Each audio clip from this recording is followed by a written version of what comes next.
하지 마.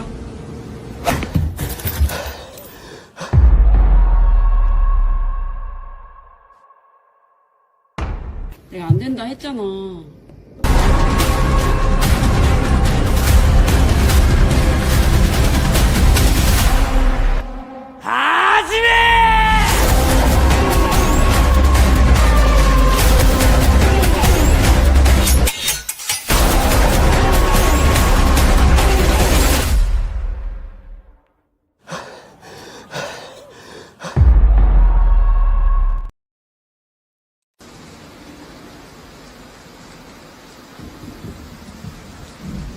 Man, I can't believe I'm regretting not watching more isekai anime. How the heck do I get back to the real world?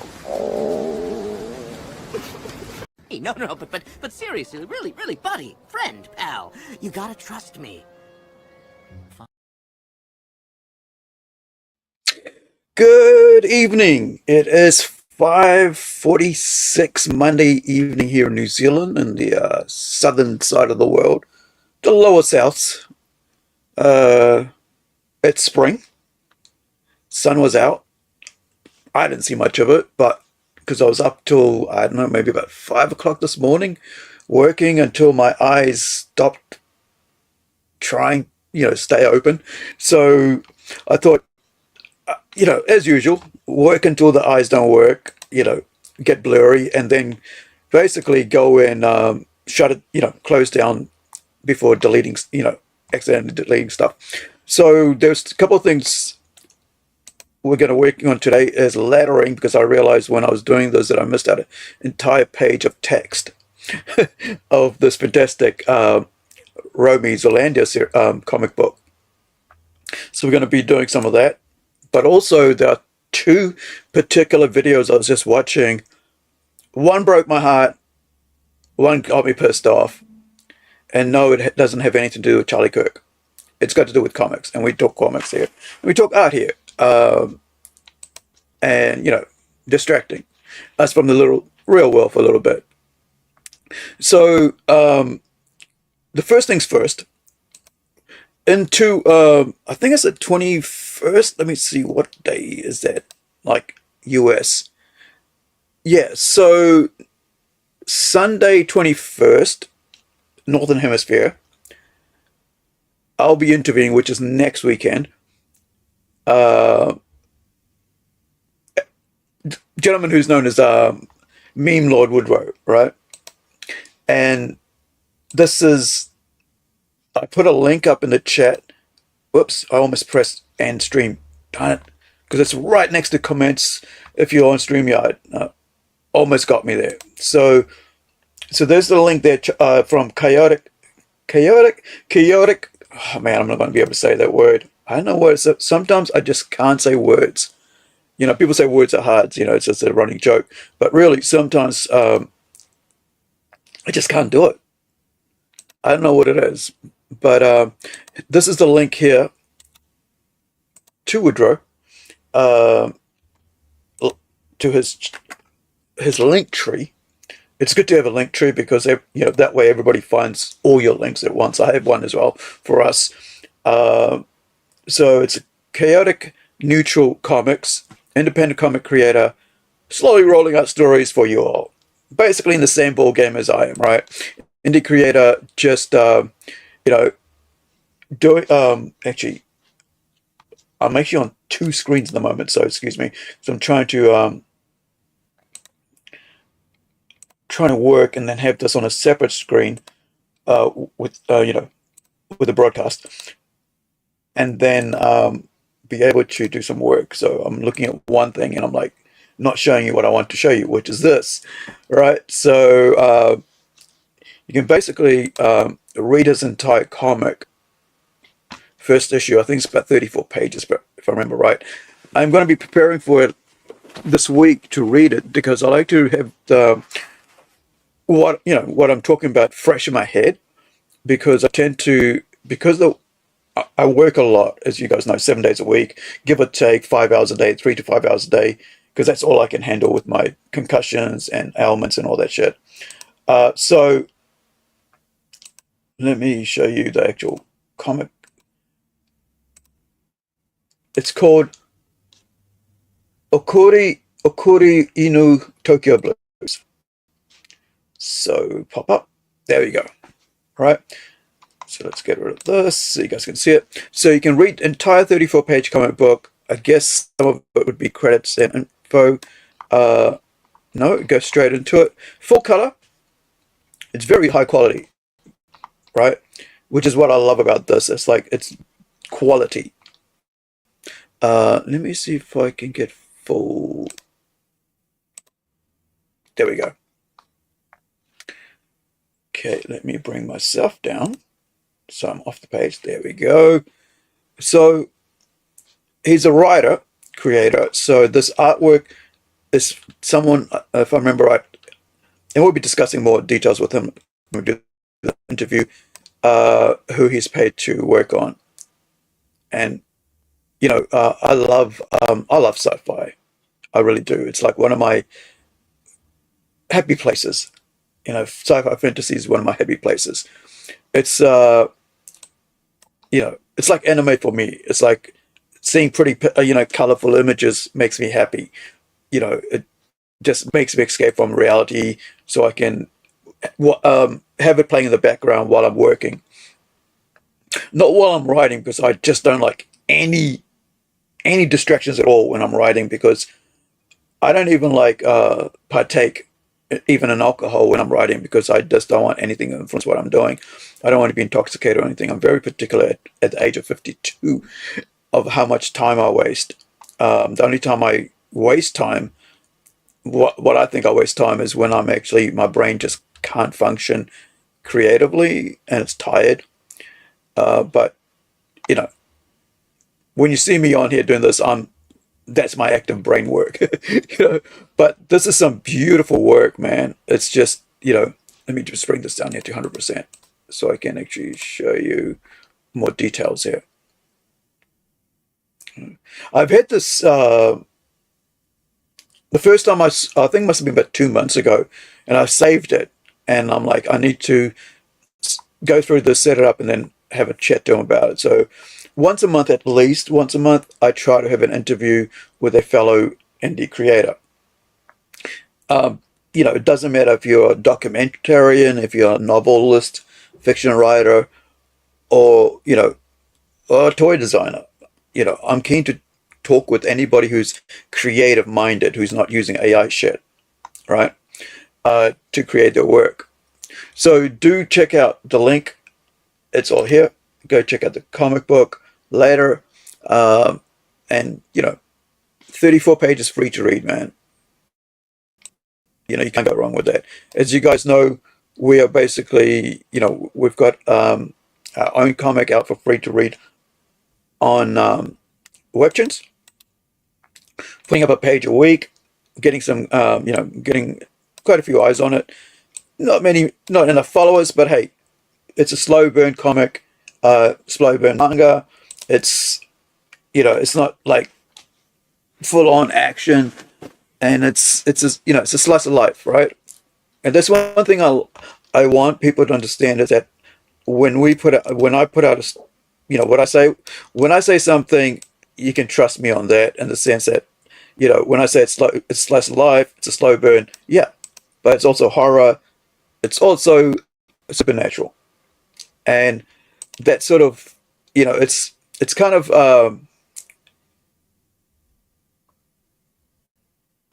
it's a slow human pacing story. You know, you're just going through it as everybody else is going, as the characters going through it, right?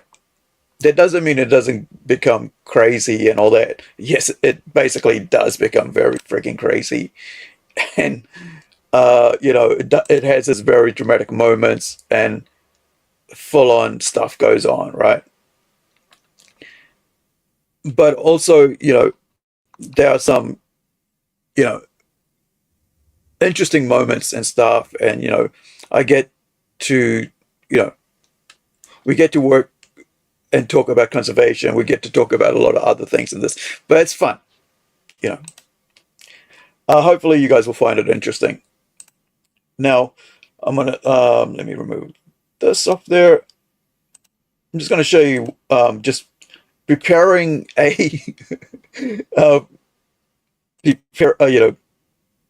preparing a placeholder, because I don't use AI, and so I tend to just make up my own um, things as I go along. Now, by that I mean like titles and so on. Actually, should remove this, bring this up, and I'll just try to get this done really quickly. But and then we can go on to do some prep work. I mean, not prep work. This is prep work. Go on to do. Where is it? Did I lose it? What did I do to it? Let me see. It might be on the Rogers ones. There it is. So I need this.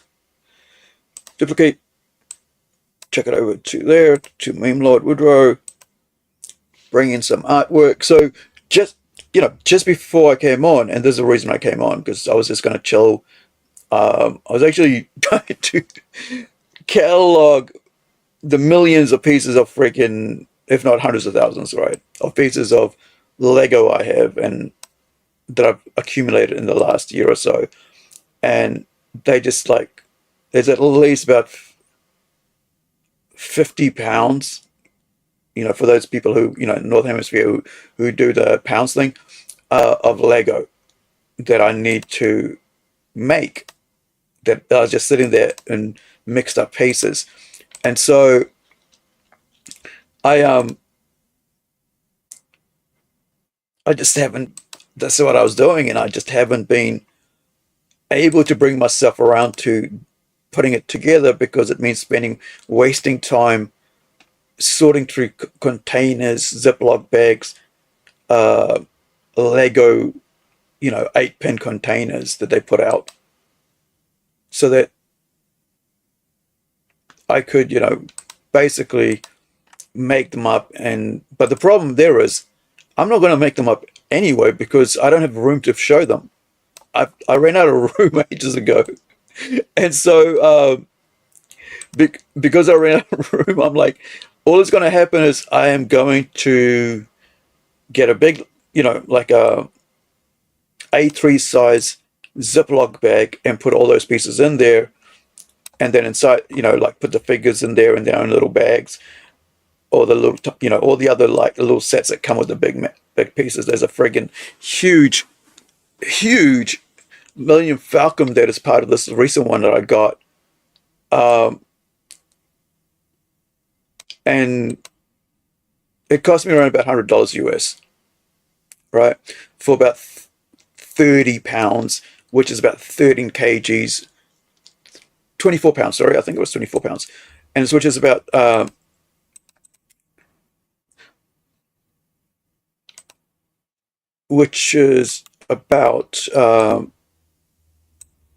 yeah, I think 24 pounds, and 24 pounds, 13 kgs New Zealand, which is quite a lot of Legos that are mixed up. And to sort them, the first thing I always do is like I remove all the minifigures, all the stickered pieces, because they're identifiers, right? And so that allows you to, allows me, I guess. So I did have one in there. Brother Woodrow. It's from a song. Brother Woodrow from the Afghan Wigs. Lead us in silent prayer. Or end us, or something like that. Yeah, no, it's lead us in silent prayer.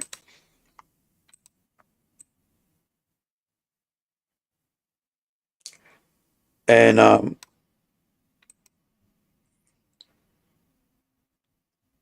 so yeah, once you get all that, all those pieces, it makes it easier to identify, and it's still a headache, man. It's like so much time wasted just trying to sort through that. But hey, I get to have such, expensive works at such a cheap price, right? Where'd I go? Hold on. I'm trying to get his name. Um, his government name. Woodrow Lansdale, right? So I need to go there. Oh, by the way, the other day and I've talked about this in the other one, but I think it's worth talking about again. Roger Mason, on the interview, he said he was going to send me his work, and he did, man. He sent me a 78-page, or might have actually been 84. I mean, with all the bits and pieces, signed um, graphic novel from Makosha. His, this one here. Hold on, let me just turn that off so you guys can see. Turn that off and turn this on. The mice. If you love sci-fi, if you love a good art style, I'm a line work person, right? This is actually highly, very highly pixelated because I was enlarging it. But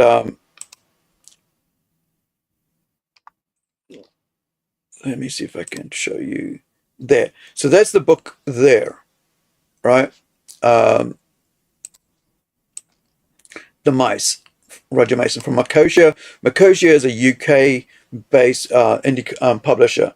So do please go check it out online, man. I really, wherever you can find, a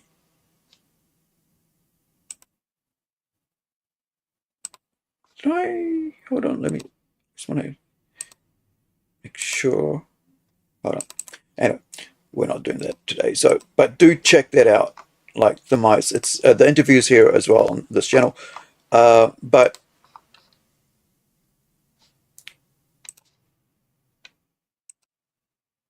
it's yeah.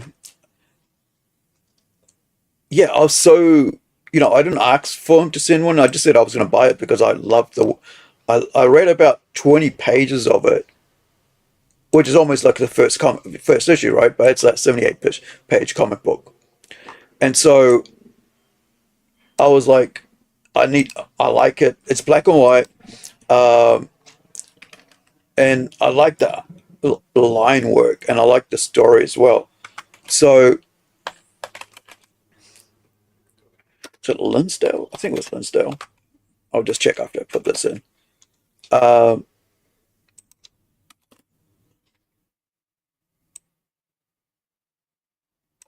let me just check, and yeah, and then when he sent it to me, he said I'll send it to you. I said, oh no, I was going to buy it. It's like sweet, and then sent it to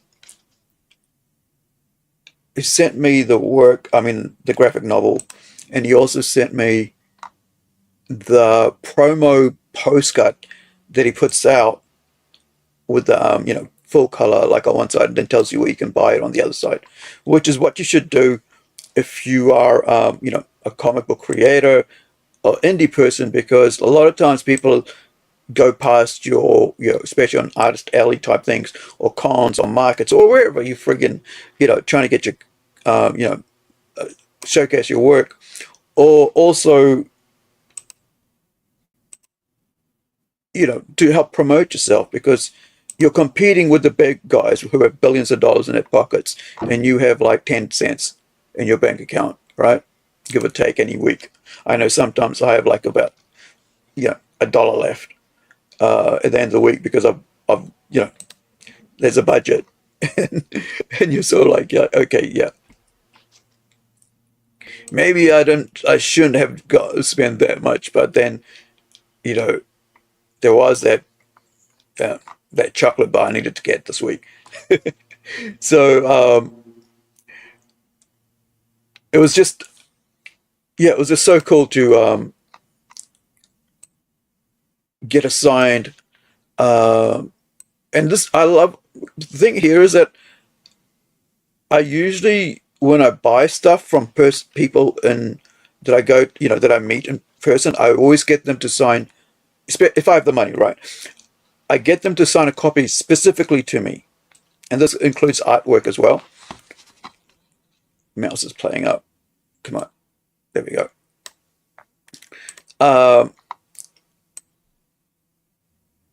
Just bring this here.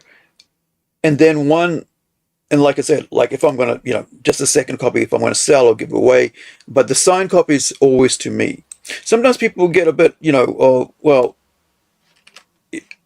I mean, not always, but I heard people get particular about, why do you want to sign to you? It's like, well, because that way, and I tell them, like, the reason I'm getting it to, signed to me is so that I never sell it, right? That it's that if I do, it'll be just given away, right? I mean, not sell it, but if I do part with it, it will just given away. It won't be like, so that people can't sell and go, oh yeah, this is somebody's art, somebody's signature, famous, whatever, But I think it just makes it my work. I mean, like a part of me that I went out of my way to get that. And like, there was a time I remember when Sepultura, is it Brazilian or Argentinian, or I can't remember where they're from. But I remember when they were here in New Zealand back in 94 sometime, 93, and went to see him, and I waited outside the door while my mate wanted to go. There's two of us, sorry. No, there's four of us, I think. And my friend from Hong Kong who was studying here business in Whangarei at that time, and we went to Auckland, which is another city, which is like the second city, for New Zealand, because we're, Wellington's our main city, but Auckland's just as big, if not bigger, when it comes to population. But yeah, but the Parliament building and all that is down, and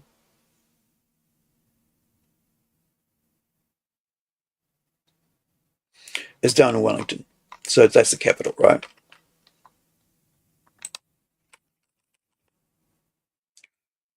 I'm gonna have to play around with that. There's too much white on here.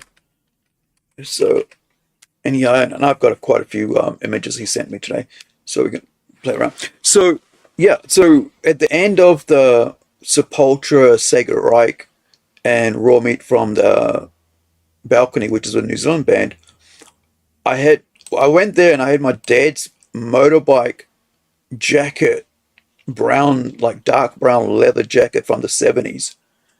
Man, it fits me. So think of how small my dad was back then in the 70s. As a grown man, you know, uh, and it fit me at that time. So I was like, man, dad was pretty small body wise, because he was a hard worker. He used to work in the mines and stuff. And so, it's not easy, smashing coal with an axe all day long. And so I kind of,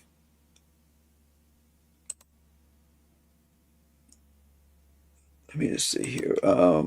There's some cover. There we go. I want this one. I think this is a cool one. They're all cool. Like, artwork's brilliant in this. But this one, it's got this really cool, almost, it's got two panels, but it's almost like a cover art.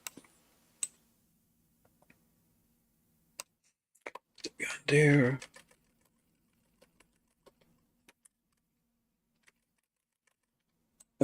Tap, tap, tap, tap. Let's move it around faster.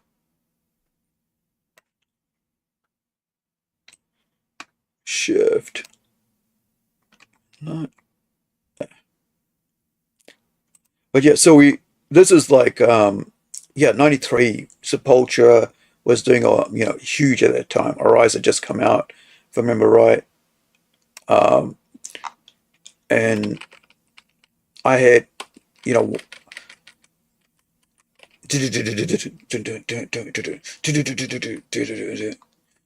the drum thing had blown my eardrums out, and I had to go and sit way back against the wall at the back when I was actually in the front because it was so friggin' loud that I just, my ears were like so sore that I had to just like go and sit it out and just calm down. But the other thing was they had they were so good, man. Sepultura was so good. Say It Right blew them all, blew us away because I was, if you if you've never seen heard of Say It Right, their album's called The American Way, and it's kind of like a funky thrash metal band influenced by Metallica, Megadeth, Anthrax, and some punk, like Dead Kennedys and all that.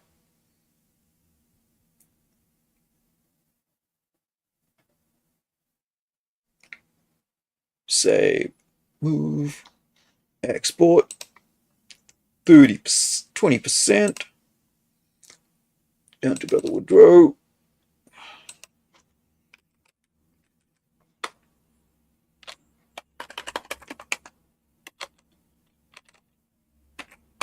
All right, so that's that done.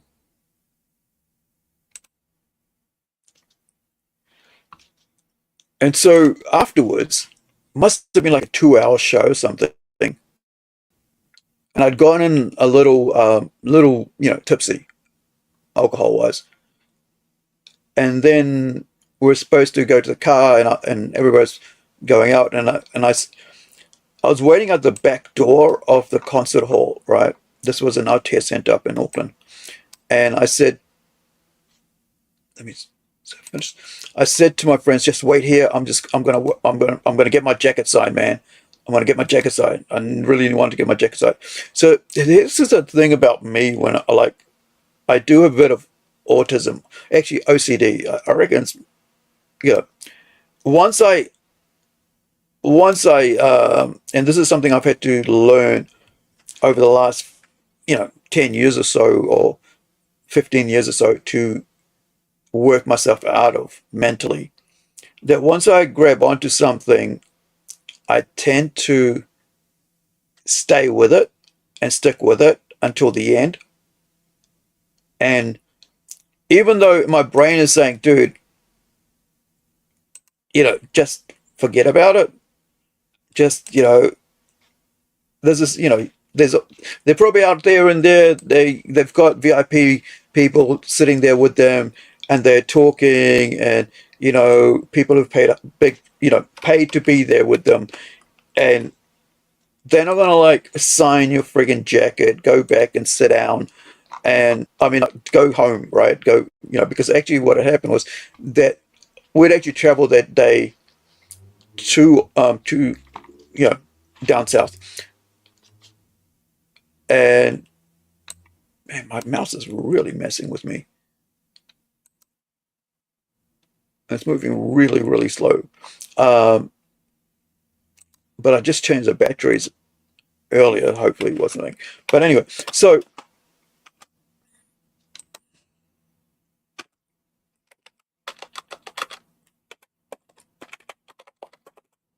I got Shara. That is what that is. AKA, why am I seeing it not as Akasara? It's telling me it's Akashaba on my screen. I was like, is that because it's like too,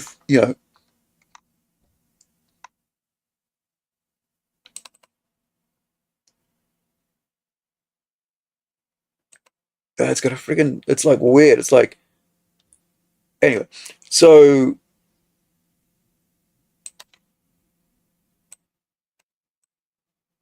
that's the world. Like our world's called Earth, right? So this world's called Akashara. But because it's on the, it's got like, it's a wrong, what is it, like the spelling isn't recognized by, my computer's dictionary says saying it's the wrong spelling. So it's got a line underneath, and I'm like, wait, why does it look like it's a B and not a R, right? So So I'm waiting there. Must have been half an hour, right? Because everybody's like, the roadies are shutting down, they're packing up their stuff. But then the guys from Raw Meat, which is that New Zealand band, right? And they were there, and one of the guys was just going in to the back because I think they just picked up the gear and they were going in to hang out with the, with the American bands, Sacred Right and of course Sepultura from down south. I mean South America. And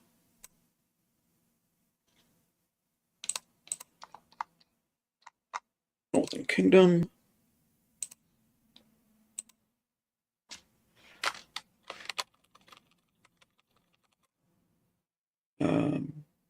What is rain?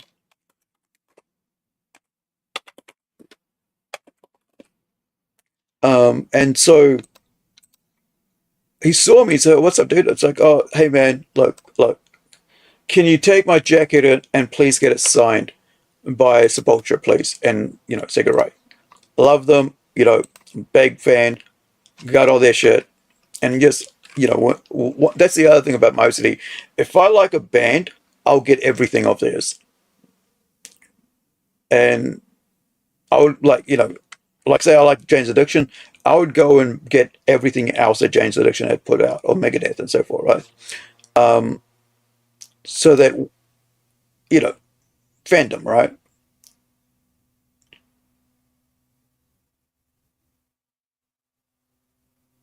Okay, so this is supposed to be Northern Kingdom, and it's supposed to come before the other one. And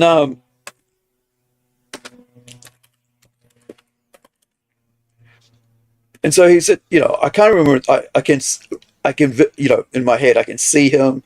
He's a step higher than me. As he's going up the steps, I'm on the concrete, path at the back of the stage, back of the concert hall. And he goes, yeah, man, hand it over. I'll take it and I'll do it. And he did. He did. And the reason I'm bringing it up is because just the other day I was thinking about that. I was thinking, man, I've been trying for the last couple of years to figure out where it is and where did it end up. Because I remember last time I had it, I took it home to my parents' home. I mean, my parents' place, right? And a couple of times I've visited them. I don't tend to visit. Not visit. I don't tend to travel a lot because of my spinal issues, right? My back issues and all that. And so, every now and then when I go there, I go and try looking for it because it's one of those, great memories of mine. Where I got to hang out with my friends, see a band that I really liked, and not only that, but I got to see 3 bands. And it was just such a fun time and a good time in my life that I felt like in 93, 94 actually. And because I don't go to concerts that much, and when I was younger, I used to love crowds, hanging out and but now I just don't find that interesting being in crowds. And I think it's probably because when you get older, your eardrums aren't as great as they used to be, and things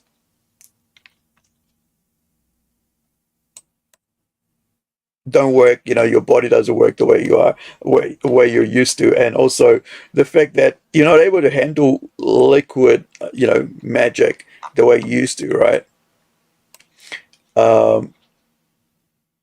But yeah, I love the fact that a nobody who just went to a concert was able to have a local band do me a solid and take my jacket and my dad's jacket, which became my jacket, and get it signed by Sepultura and and Sacred Right and Raw Meat, right?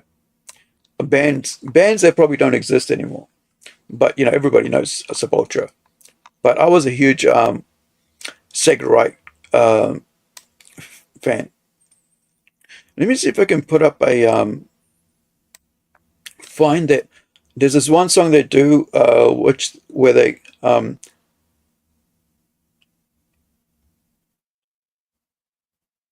which they had. I mean, one of their songs where it was about the other bands that they liked, right? How it was about, I think, was it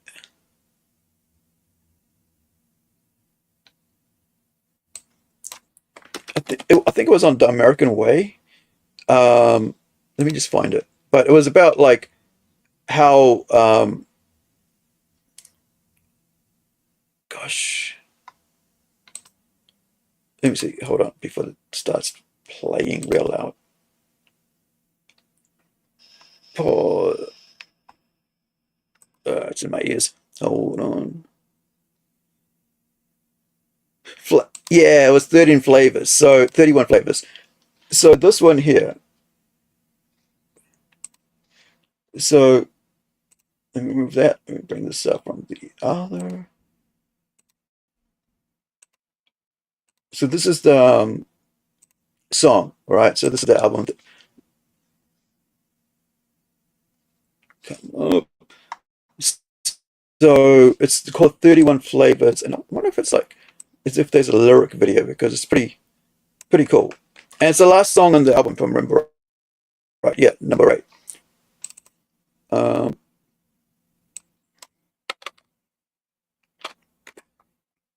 There we go, lyrics.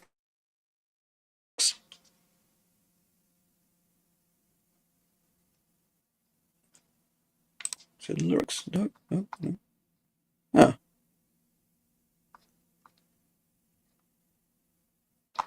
Okay, so anyway, so this is about like all the different musics and stuff. Let me know in the chat if you guys can hear that.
So that is that, right? So that's where we get away from, right? Lower this. So, however,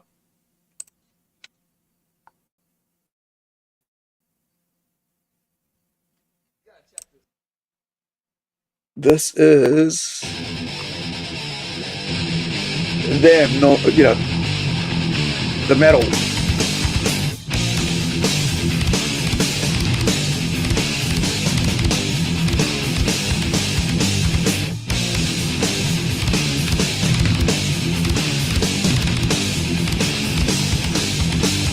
In a world so big and cold, you seem so all alone. And someone ends your life, it makes it all seem right. Sometimes things do change, love turns to bitter rage. And you say never again, but emotions always bend. It's a root amongst harmony, ready to make you feel complete. It's a physical attraction, a chemical reaction. One guy thinks in a physical fiction. It's a love-hate relationship.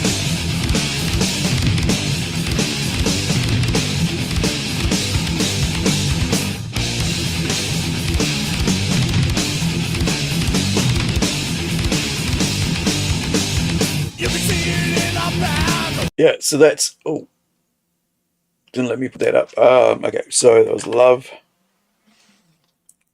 Was it love, hate? It's weird. So that was Sacred Right.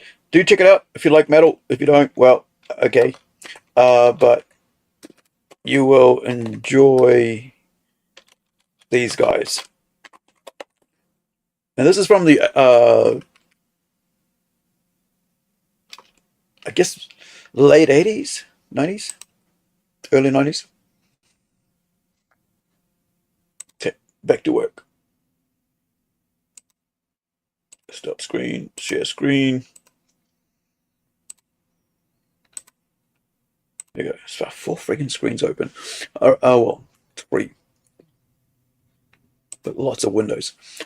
So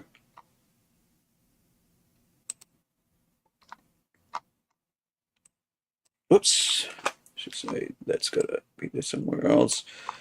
Gonna have to move that across. So continent of Zealandia, the Kingdom of Zealand. Yep. Got all that there. There we go. So I just want to go. This should be more so there. Away from that. Huff, huff, huff, puff. Huffity puff, puff. Oh yeah. So I mentioned this before. Like this is what got this whole universe started. Was this image running through these, kind of like feet running through the whole forest, what got this actual comic book universe started of Zealandia. And that was from a dream I had. And I woke up thinking, the hell was that about? Just this feet running through the, uh, running through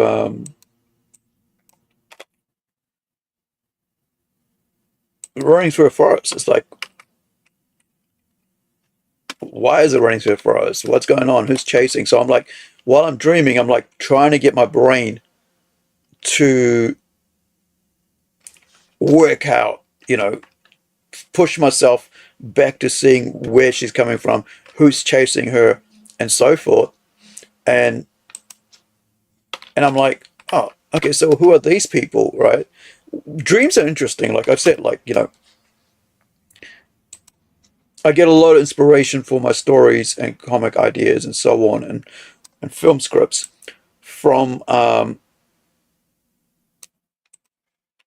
dreams. And so when I woke up, I opened up the,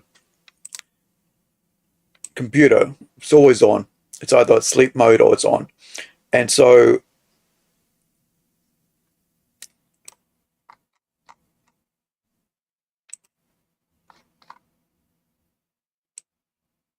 I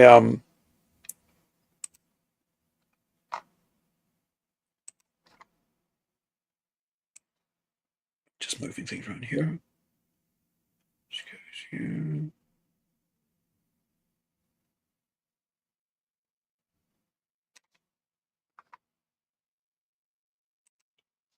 There we go. Bring this up.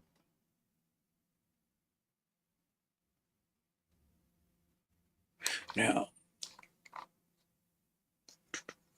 0 kilometers from away, 0 kilometers away from water's rain.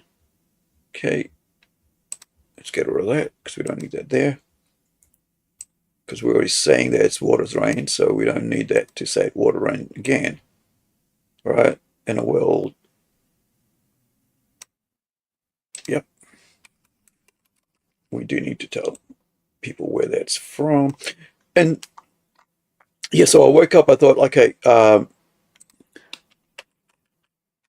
let's figure out something. Maybe I can use that as a inspiration for a comic book story. Sure enough, this is like about a year and a half ago or something like that. Oh no, actually, it might be 2 years ago. And usually, I'll open it up and I'll start writing, and then I'll put a date on it, so I know exactly when. So no, this was in 2021. I was opening up the script, right? So this is the script here, because usually when I just copy paste the text from the actual script when I'm doing this, and so this is the script that I've got open. So that's how I can say it. It's from 2021. Wait, it didn't want to come up. Weird.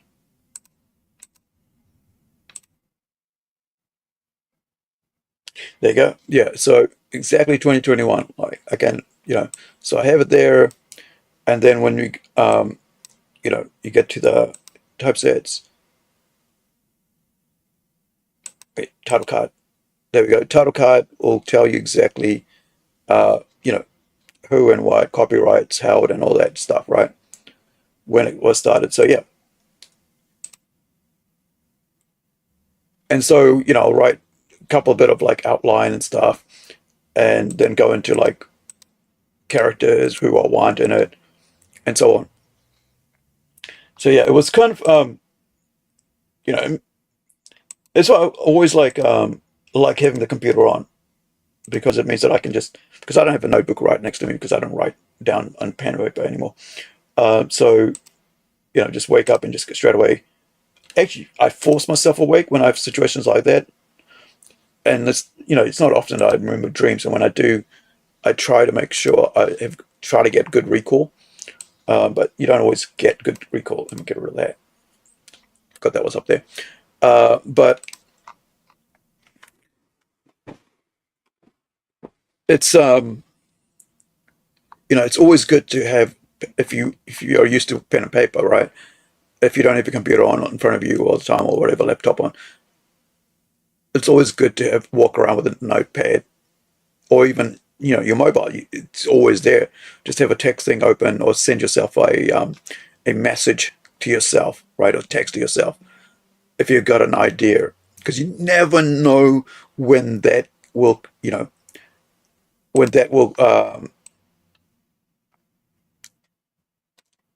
that little piece of text or idea you had, you can later on will be able to put together into somewhere. A couple hours earlier. Okay, so I need this. The Forest of Wales. Did I have that already, or did I not? No, I didn't have that already. But I thought I wrote something here. No. I love I love work, like I've mentioned before, and I'm gonna say it again. I love working with different artists with different styles. It makes my work look better, right? It really does. It makes my writing, what I'm what I'm trying to do as a writer in my storytelling much better, by having you know artists with different styles. And this is what I find like superhero comics very boring. That their styles are always the same. Everybody wants to be like Jim Lee, right? Everybody wants to be like Michael Turner. And it's like those guys that like always like were like all went to the same school of Mark Silvestri, right? And it was just like everybody was just doing, oh, look, this guy's like Silvestri. It's like I want to see that guy like be like himself, or that lady be herself, you know, whoever's doing the artwork. I don't want to, you know, be copies. I don't want to see copies of copies, right?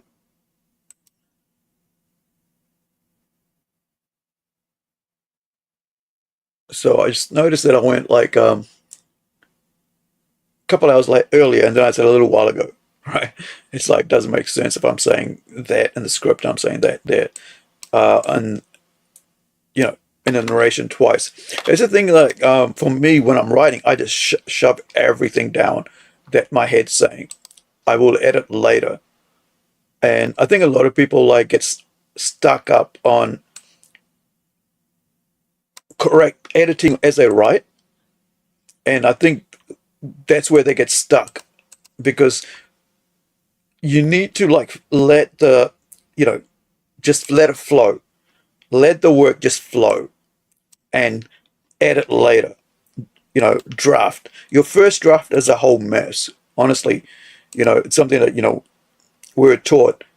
After already spending 4 years on a friggin' stage and writing scripts, going to film school, being told, hey, your first draft is going to be a mess. Just let it all out of you. Spew all the words that are going to your head, all the ideas, every little thought you're having. Just do it. Just put it all out. And then later, when you go do your second draft, you can clean it up. You know, then you can like sort of, then you can basically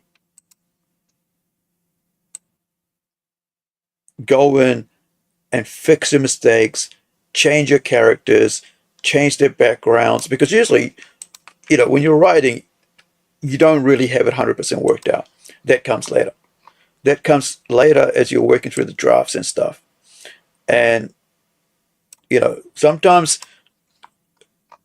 rewrites, you know, there's more than like one rewrite. I mentioned in a previous stream where I wasn't even happy with one script that had like 11 rewrites for, I think, a 12-page script, because of the, like, the people who were working on it weren't writers.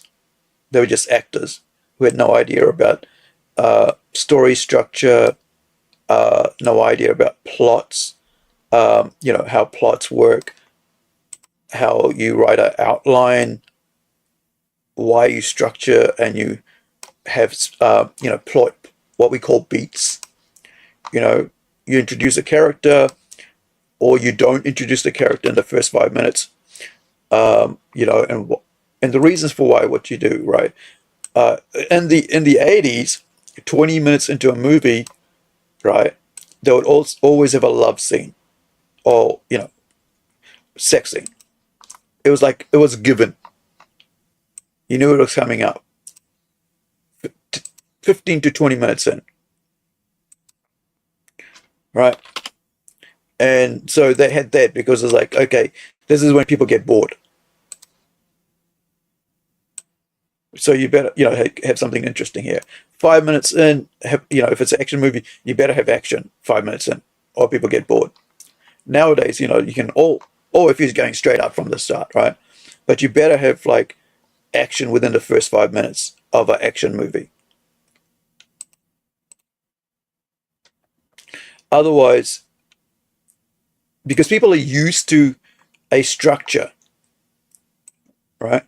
A specific story structure for the genre that you're, you know, that they're watching, that you're setting a story in.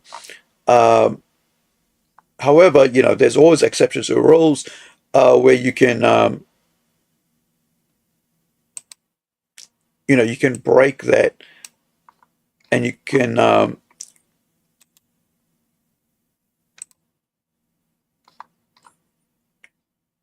change things around so that what you're trying to do makes sense to you, and you're trying to do it to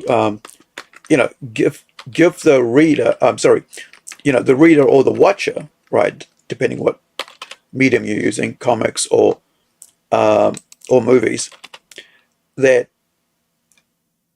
a lot of times people get disappointed when the payoff's not there, right? People go, oh, that sucks. So talking, on that point, a friend of mine who's a comic book writer, creator, artist from Fiji, Clarence Dice, put up today that he'd just gone to see the last rites from Conjuring.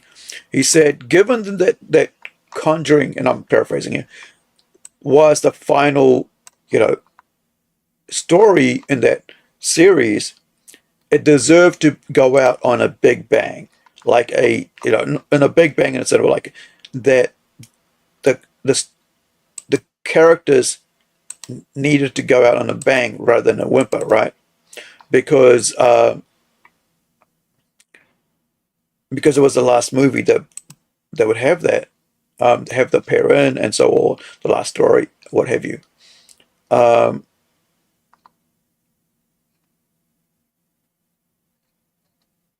Okay, just making sure that I'm not missing something as I go through. I'm on the right page. Right. She's on the second last. Yeah. So there's this one. Okay.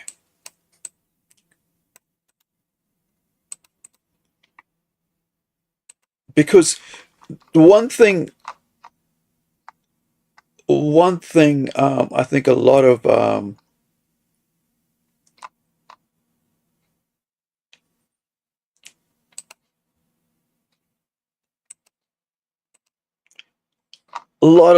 studios, because they're not very creative. Studios, company people, they're not creative people. They're like what we call number crunchers, right? And producers. And I hate seeing from the producers of, right? On, like, whenever you see a movie and they're advertising the trailer, and it says from the producers of Hacksaw Jim Duggan's open house at the end of the valley, right? Something like that, whatever have you. And when you see something like that, well, when I see something like that, go, well, I hope this isn't another sucky movie straight away, because it means they're not. It's not that they're not promoting the writer. They're not promoting the director, who's the artist. The writer being the writer, but the director is the artist, right? When it comes to that, and of course you got the cinematographer, but really, it's the artist, the director, who's the vision, who's laying down the canvas as such, and because you got the company man, number crunchers who are behind, trying to put together, like a studio trying to put together the project. They are, I'm doing some hand movements trying to, like, illustrate my, my point. And so because they're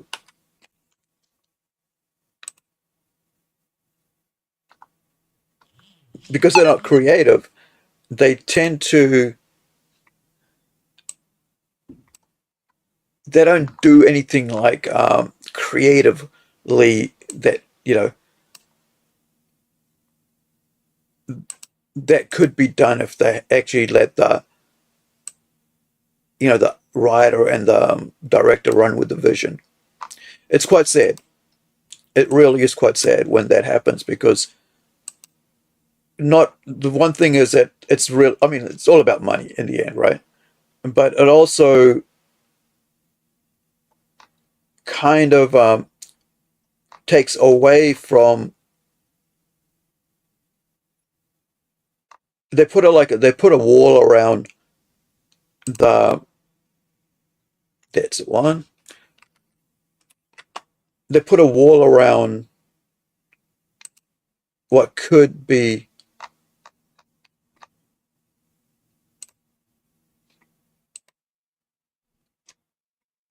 I guess is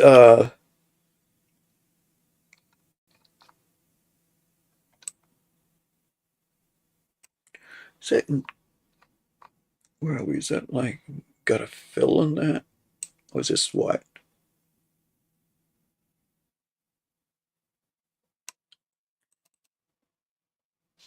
Let's give it a color here. Change the color around a bit. Ah. Um, she went blue, so we might as well give her a bit of blue. Think about like the is it blue? Yeah, it's blue, but it doesn't look blue. So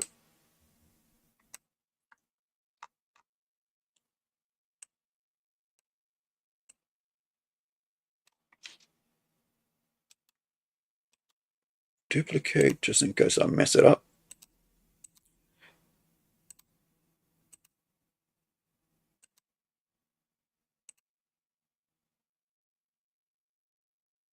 And selection.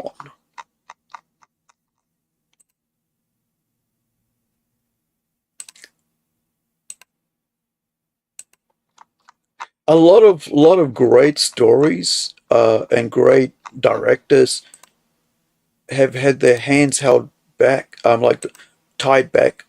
Actually, I think the best way here to go is this. Go back, undo this flattening.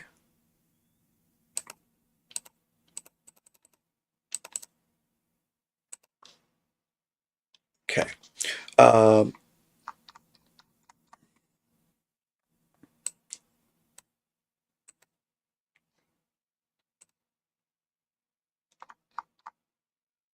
right. Pour in the purple. Take away. All right, so there's some middle shots here. Come on. Where are we? Yep. Oh,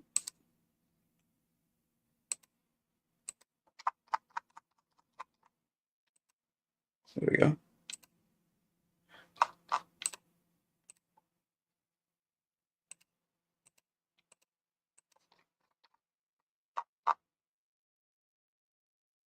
Hmm.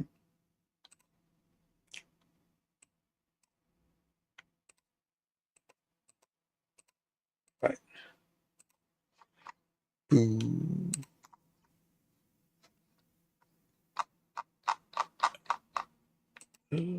This, and this. There. Right.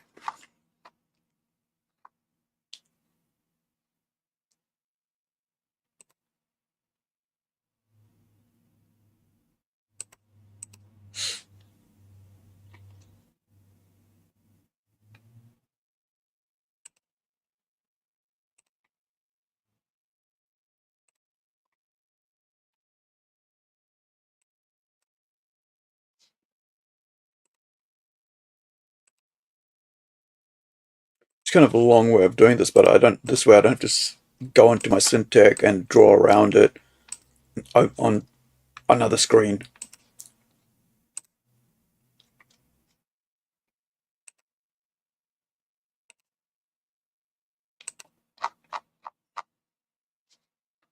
And I still have my blue that I want there.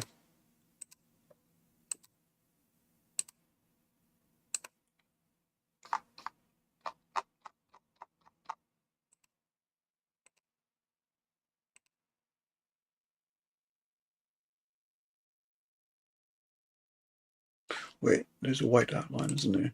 So how did... Oh, I get it. No.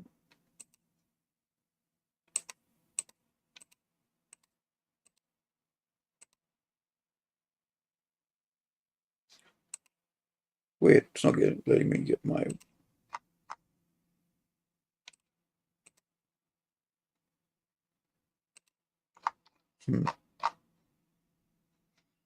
Anyway, let's take this and see what we can do with it.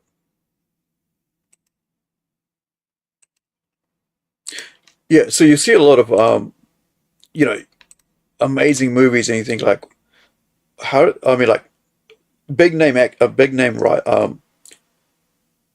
directors and writers, and you see them work on big name movies, and then you realize that like it's just shit. All right, because the studio studio isn't just one person, and the problem is that movies and stories, they need a single cook, as we like to say, a single chef. You know, and when they have too many people in the kitchen, what's going on here? What am I like? Where's my selection tools? Everything's good. What am I seeing? Ah, okay. Stupid me.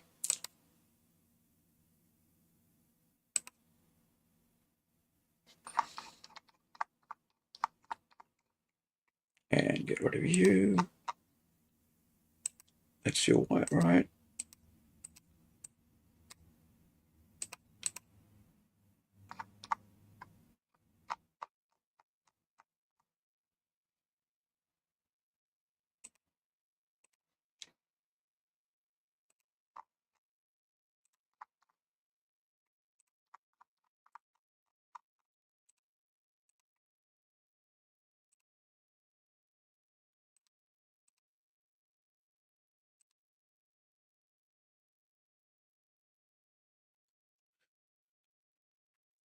And you end up like seeing, these guys like have their whole careers ruined because of the studio going out of their way to send like memos, text messages, emails throughout the day from different people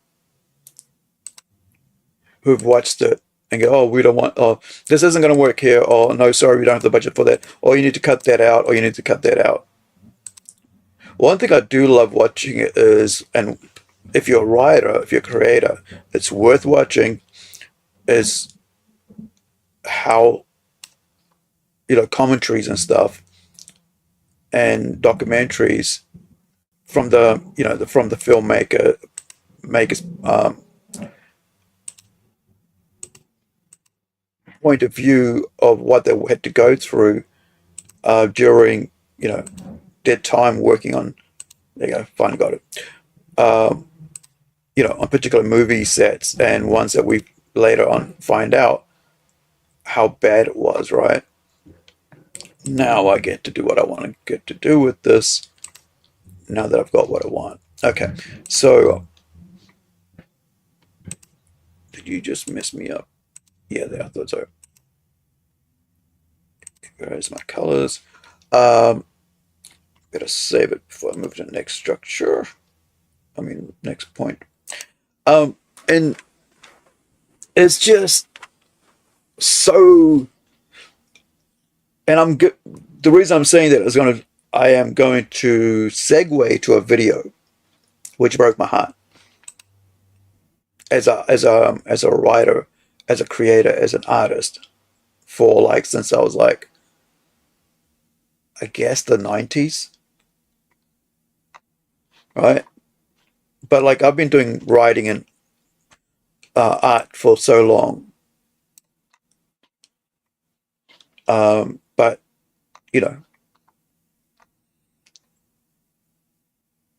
and it just, yeah, it was just like one thing. Like here's something, right? So in 2004, when I went to study for my filmmaking course, 6 months in, I realized that if I wanted to be as creative as I wanted, I had to not limit what I was going to do when it came to storytelling, and and create, being a creative person, by anything. And I mean like in the sense of like other people's opinions about it, my own opinion about it, my own belief systems and stuff. So I just went, okay, you know what? I'm not going to try to limit my creativity until I am you know, until I say, well, that's not going to work, or that shouldn't be there, or you know, whatever. And it's me that's going to say that, not have somebody else say that. And so,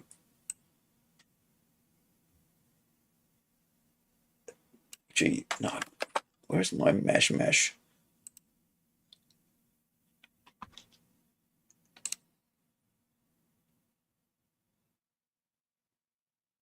Puppet warp, mesh warp, perspective, skew, just free transform. Let's try that.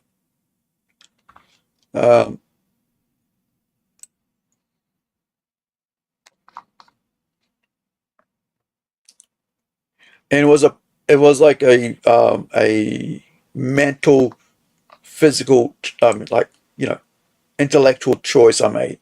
I was like, you know, if you really want to make, you know, create the things you want to create and work in the genres you want to work in, you can't just go, well, I'm not going to work in this genre.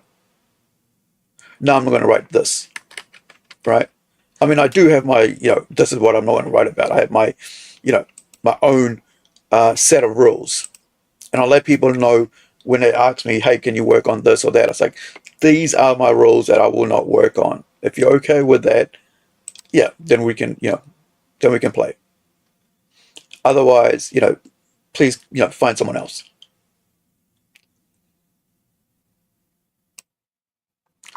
I think let's do that like that would be simple, nice and simple, rather than like, let's move that to a smaller sort of size. Scale it down a bit because it's going too much over the artwork. If I can just get that. Oh, that's right, I'm using the other friggin'. I should have went to the scale and rotate. Let's go get the scale and rotate.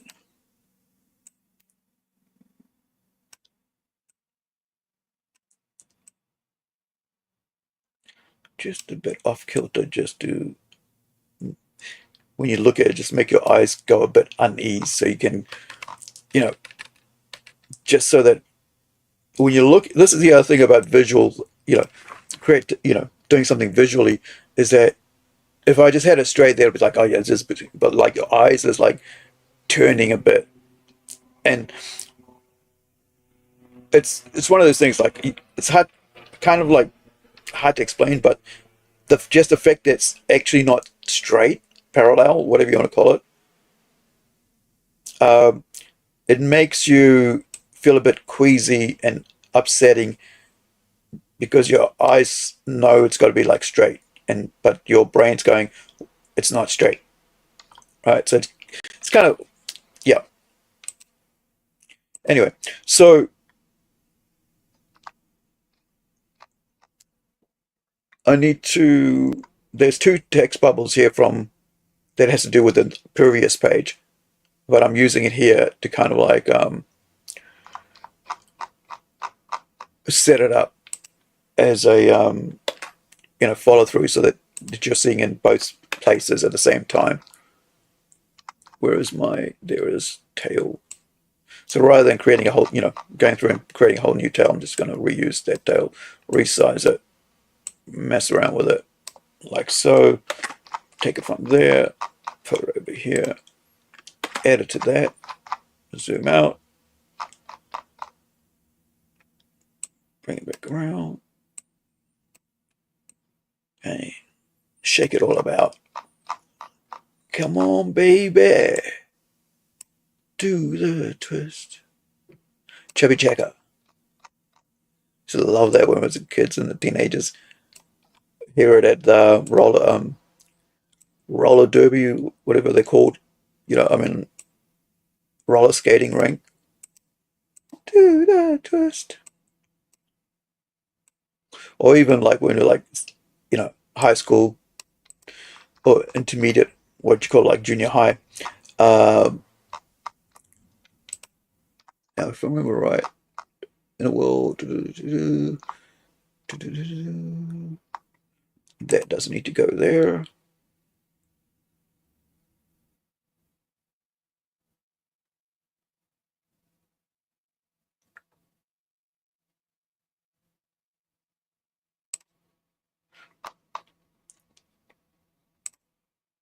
That was just there so I could like have this the same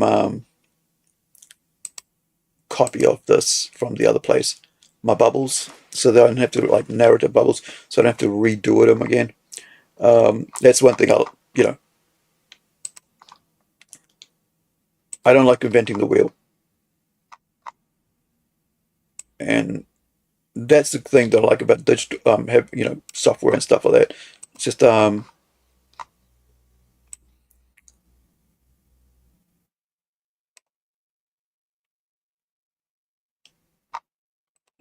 this,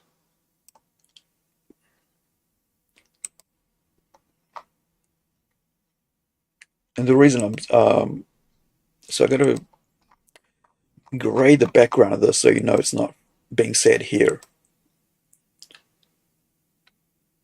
Because as a reader, because you've already seen, like if you're reading this, start to finish, you see, you're able to see that this has got to do with the other one. But if you're just seeing me working on it, you're like, hey, what's this got to do with this? So let's give it a bit of gray, 0, and then again also this.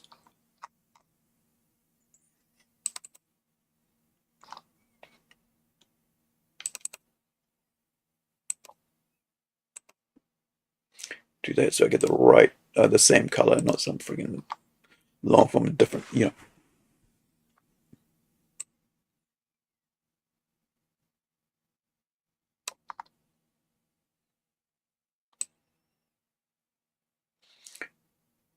and also just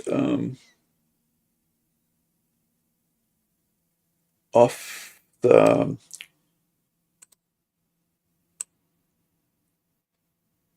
I guess here,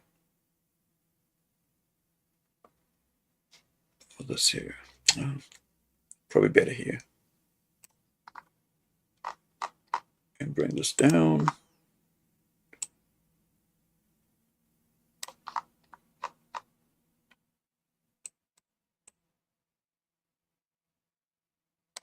There.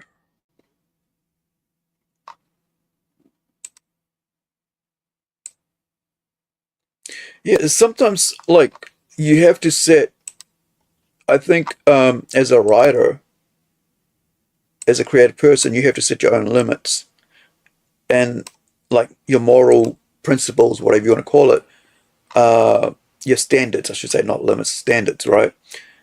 And then stick to that. That way, you don't end up being seen as a hypocrite later when you change stuff because you already know what your moral, straight up. I mean, what your principles are straight up. And I think a lot of people tend to move. Actually, I don't like this here. It's too much going on that side. It's like here. It's like it's better if your eyes are moving around the page rather than just going gang. Um,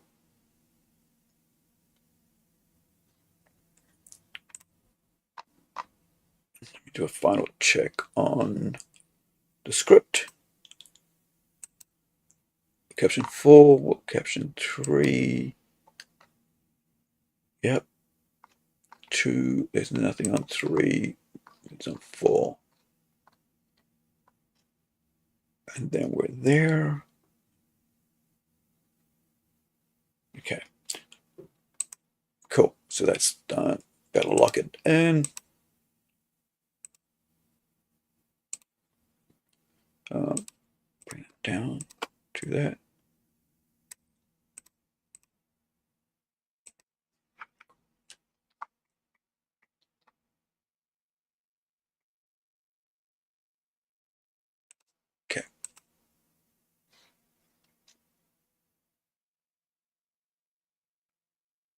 say. Yeah, so if you don't go out with the set of rules for yourself as an artist, and you try to make up your rules as you go through, people see you as a hypocrite, right? It's like going out there and, you know, making up some quotes about somebody said something about you, and then, you know, when people find out that, that it's not true, you ruin your reputation. Doesn't matter how great you are, you can ruin your reputation and nobody will ever trust you again.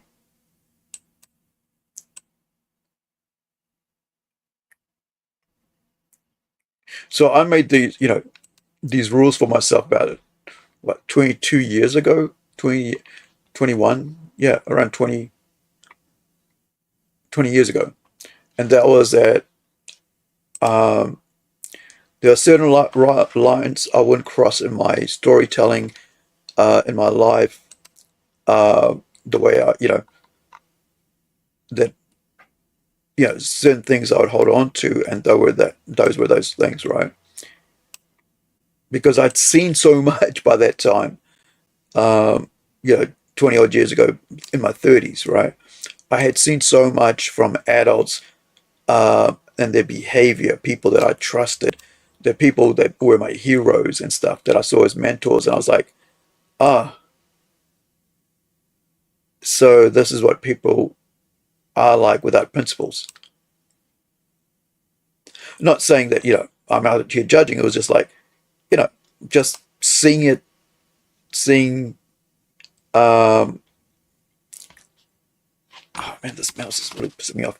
Excuse me, I'm just going to put on some music and I'm going to change the batteries against it on this mouse or fiddle around with USB because it feels like I'm moving through mud and my hand's already like messed up anyway. So it makes it worse when when it feels like it's going through mud as well as the fact that it's like my hand's messed up. So let me, where are you? Here we go. Let's put on some Wednesday.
Added out that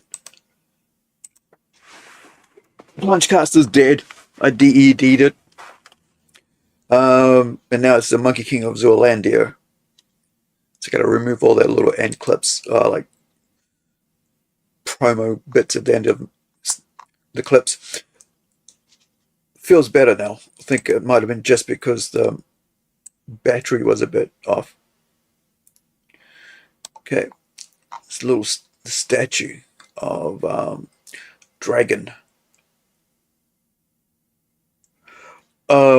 So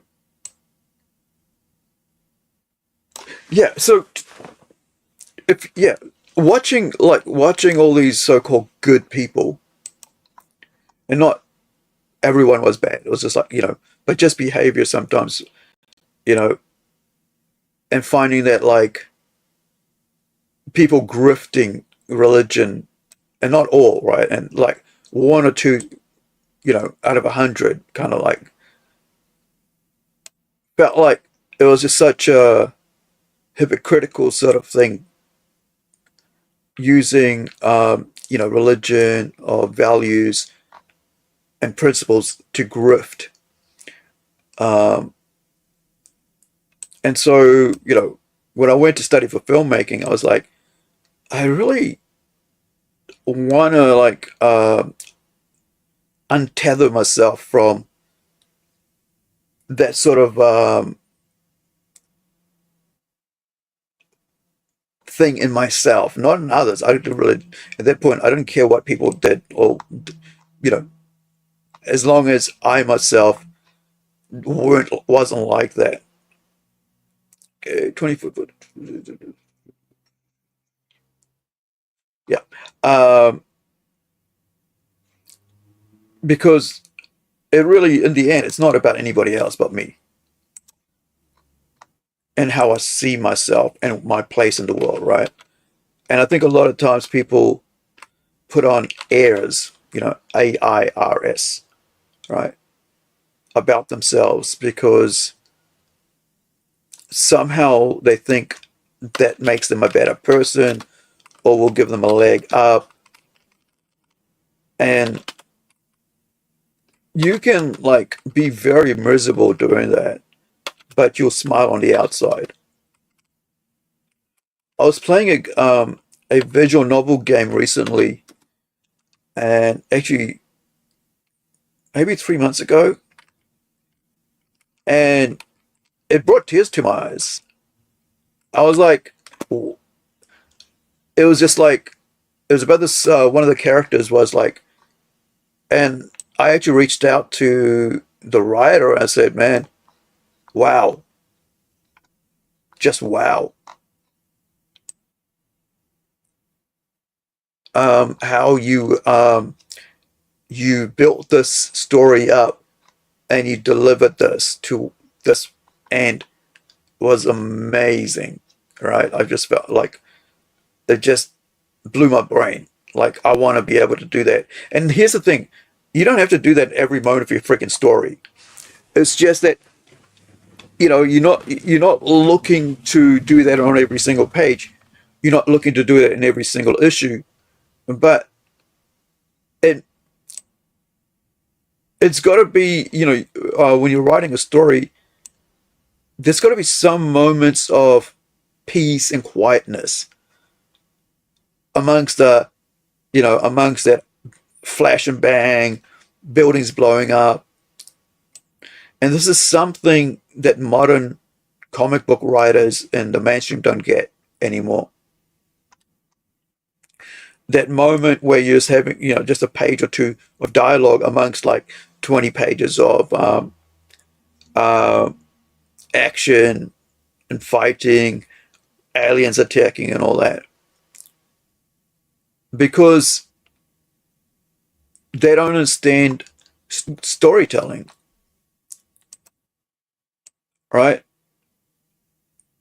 That whole hero's journey, in that whole hero's journey, he's that hero, he or she, or they, or it, being alien or monster, is going to have a time where they want to give up, or you're going to learn something about them that drives them to where there is, right? That moment, we all talk about how Uncle Ben gets killed, right, in Spider-Man, just because Peter Parker didn't act at the time when he should have to be a better person, and in that moment, and what drives him for the rest of his life to be a better person.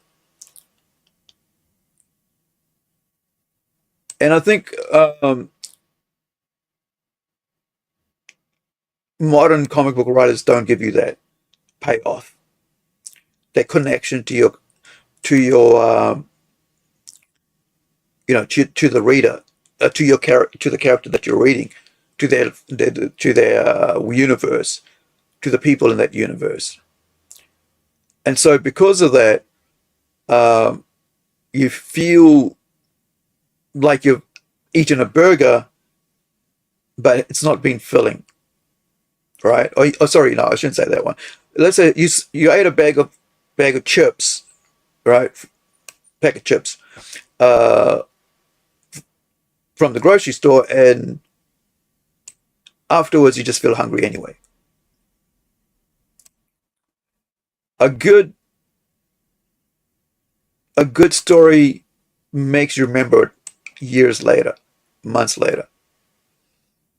Recall, right? You you're able to think about it, and I was wondering if it was like the square. The reason I moved it because I thought it was like all square here and not rounded like the way it should be with this narrative.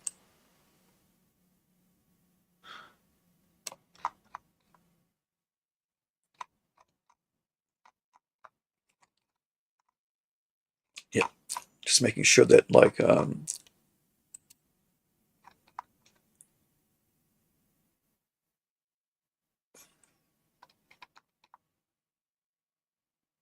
wonder if I change that to that. Wait, it'll look better in the background. You know?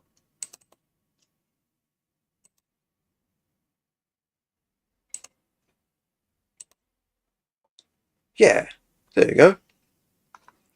Much better. Just the white really felt a bit jagged because I was cutting and pasting this yesterday to make it fill like the spaces and all that last night.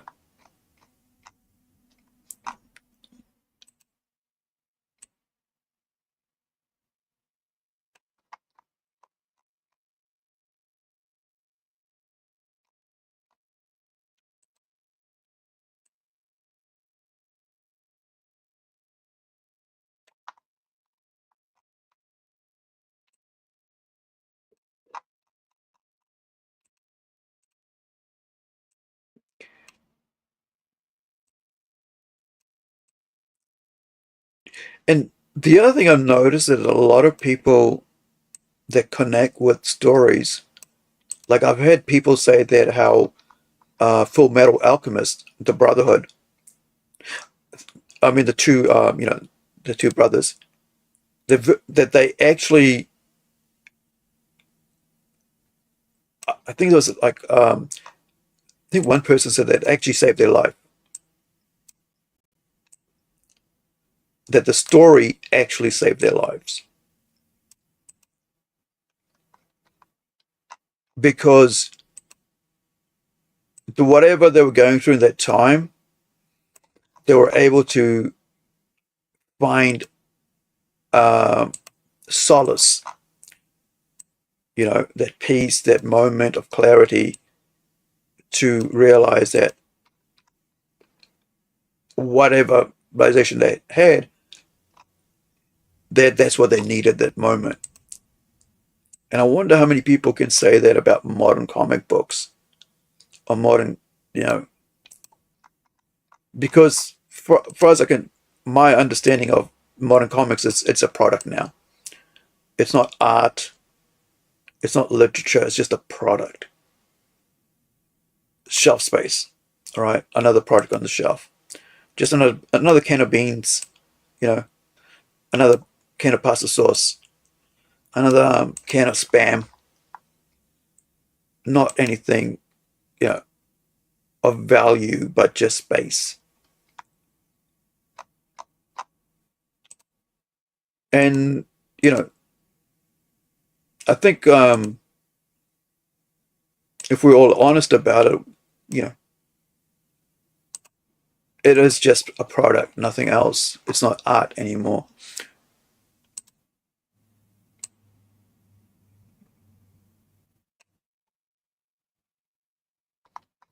And oops, how do I do that?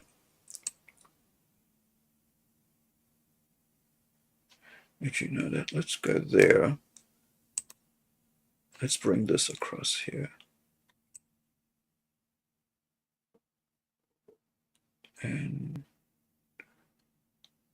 that way the art isn't affected by the large amount of body of text I got on here. Because Joachim's given me a lot of space to work with.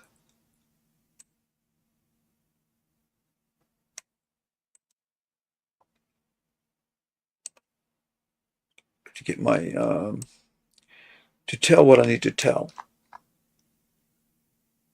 in this moment, on this page.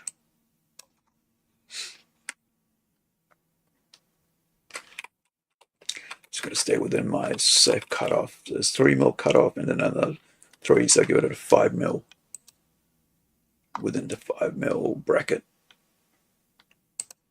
About a centimeter in.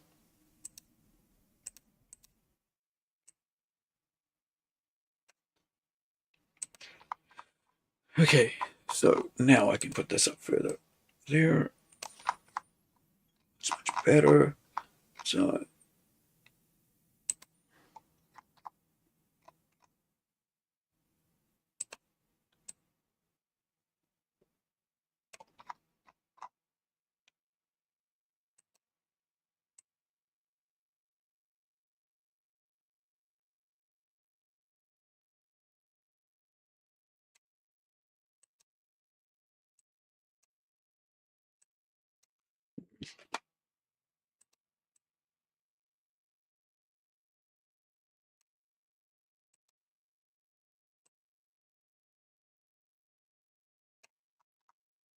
it's the other thing about working in comics. There's no rules, you know. I think a lot of people like stick to rules. I mean, the whole idea of having rules is that having boundaries is that you got boundaries. You work within those boundaries, and then you like, you know, utilize that to add to it, do something else to it, rather than just, you know,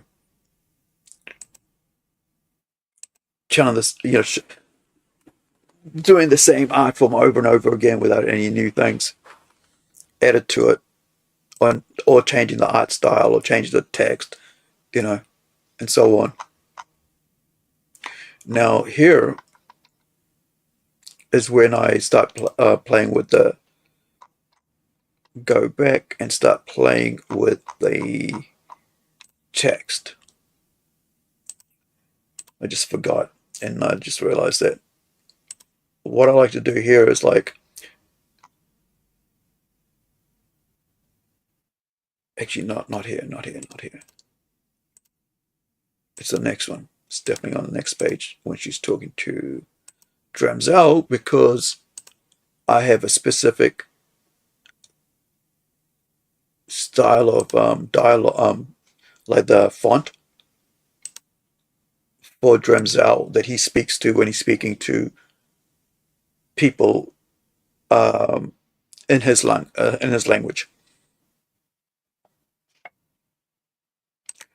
And I have to open up. Is it last? Is it, what? I think it's issue 2 I did it on, so I got to bring him back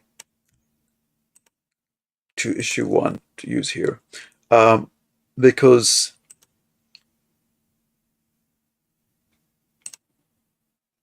you know, continuity.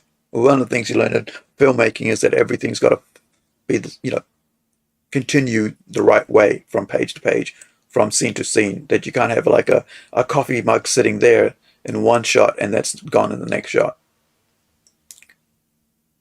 So where are you? Is it that one? One. Get the right folder.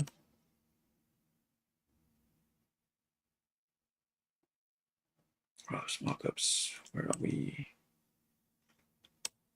Oh, there's the thumbs on the wrong page. Yep. Okay, I got to move that across to where, to there. Right.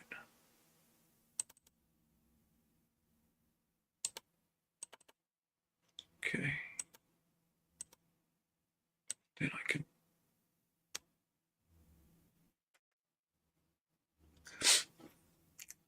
One of the other things was like, I had to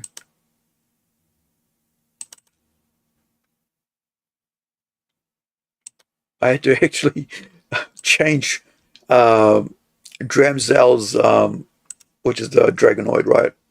His human version skin tone, because I remember I had to actually not change. I had to go back on my suggestion for his skin tone, because when we did it initially,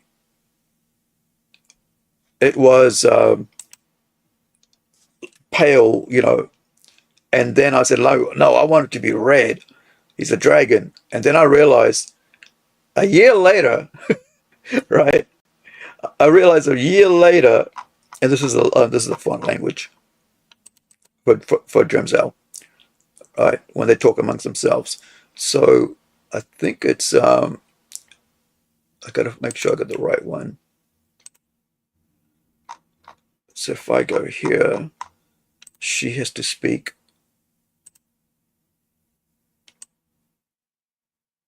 Is it? No, I'm on the wrong. I think it's Templeton. Yeah, there it is. So she speaks this bithead. There we go. So a lot of times, when you're doing comics, you can't say, well, they're speaking this language until you go, do asterisk here and you go asterisk here and you can speak in that language. But without having to do that, you got like her over here just speaking normal because she's talking in her language, the local language. But then there is the other dialect, right? So I need to have her speak this dialect when she's speaking to him. And so the skin tone, I was like, yeah, we got to have it red, man. Yeah, it's got to be red. And I'm like, then it wouldn't work with the structure of the story. When he's in a friggin' crowd, he'll stick out like a sore thumb. All right? If you have a guy who's red and everybody is light-skinned, or, in this case, animals and stuff, and he's been gone for 50 years, and all they know is like a whole generation's probably passed on. But of course, the elves have been living for, they know who he is, but everybody else is going to be shocked to see a red dude with a huge horns on his head, right? Especially kids. And so I was thinking about that, and I thought, a year later, by the way, I'm thinking about this a year later, and I'm thinking, yeah, I think let's go back to pale, but not pale the way we would have a normal human being, pale, light skin, white, whatever, but actually still bring across the red, but so it's like a yellowish, warm skin tone red. So he's different, but he's not like a freak, right? He stands out like a freak.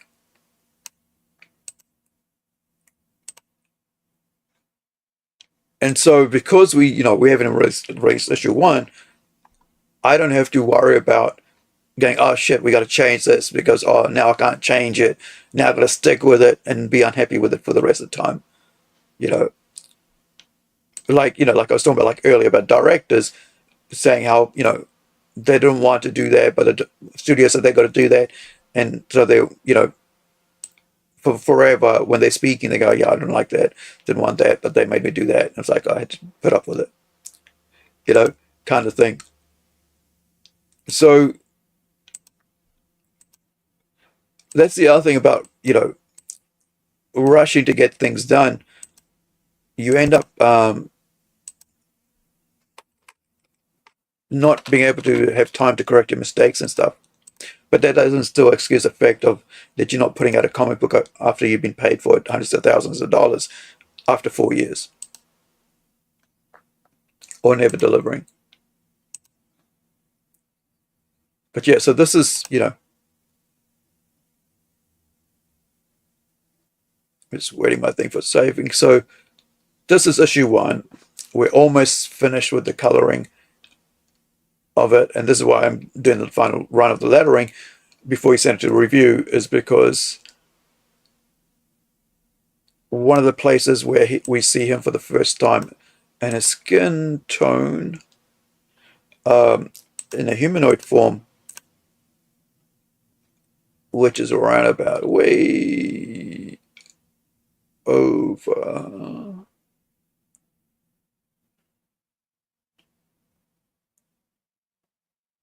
Was in the table.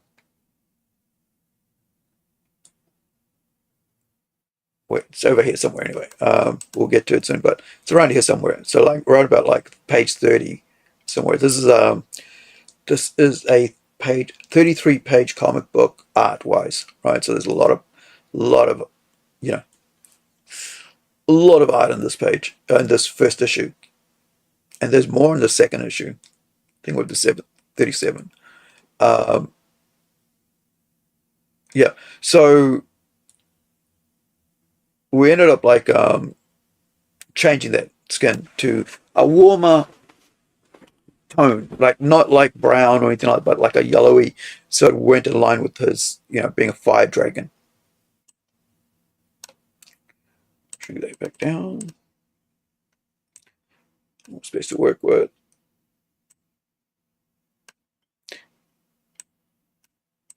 Are you saved? Yes, you are. Okay, so page 15. Right, so I was talking about, I've got her dialogues changed. Yep. Her fonts changed, I should say. Right, so this, is that Kush?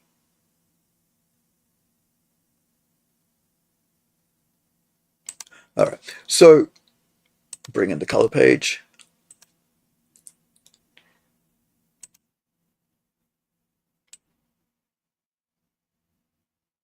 And we are, that one's that one, this one. Here we go. Now we see the land lizards, the giant land lizards.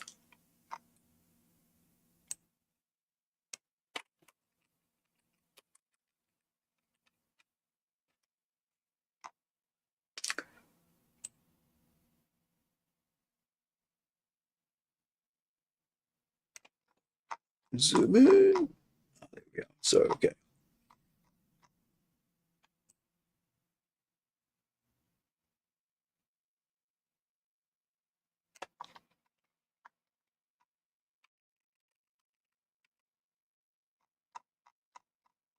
Yeah, I'm just outside the frame.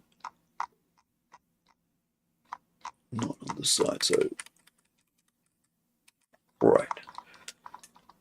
Make sure. Yep. Safe line. Everything's safe. Great. Now, this is my cutoff frame. So this is your 3mm I was telling you about. Usually you got to allow this much for the printers to chop down with their brick sharp blades on their paper cutters, right? All around. And then of course, then you've got this part here where you're safe. But most people, where you want to like do your off, like this here, right? Off frame continuation or whatever. Just to check this. So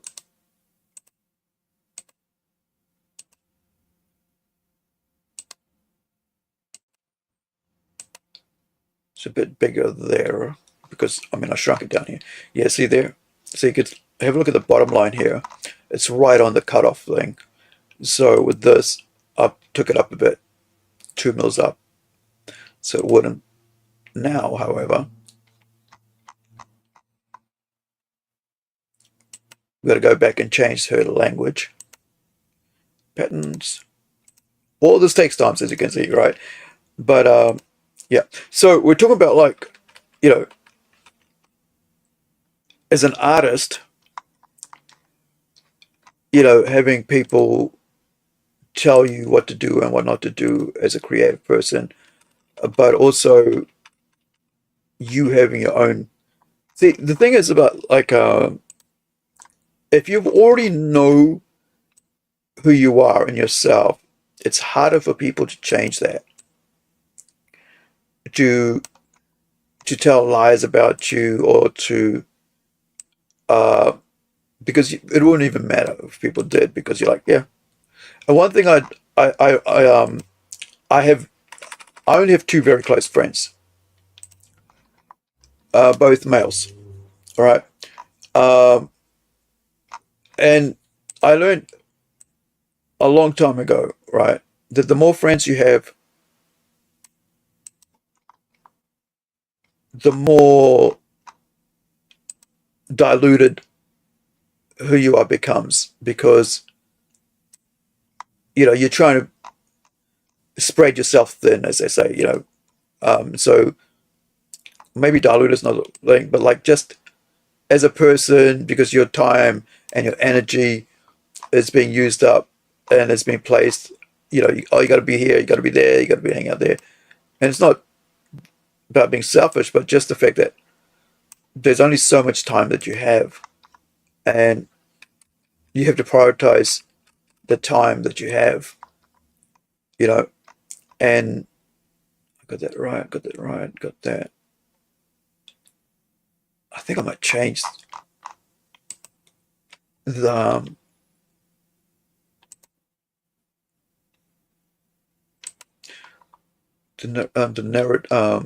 the bubble shape, because she's speaking another language, she's chanting. So maybe having something a bit different might be more dramatic than, yeah, that suck. All right, get back up here. Would add to it, to what she is doing and what I'm trying to do, and what the moment is. Let's try that. Then I can play around with it once it's here.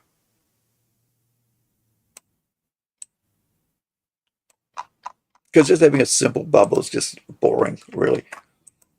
Right?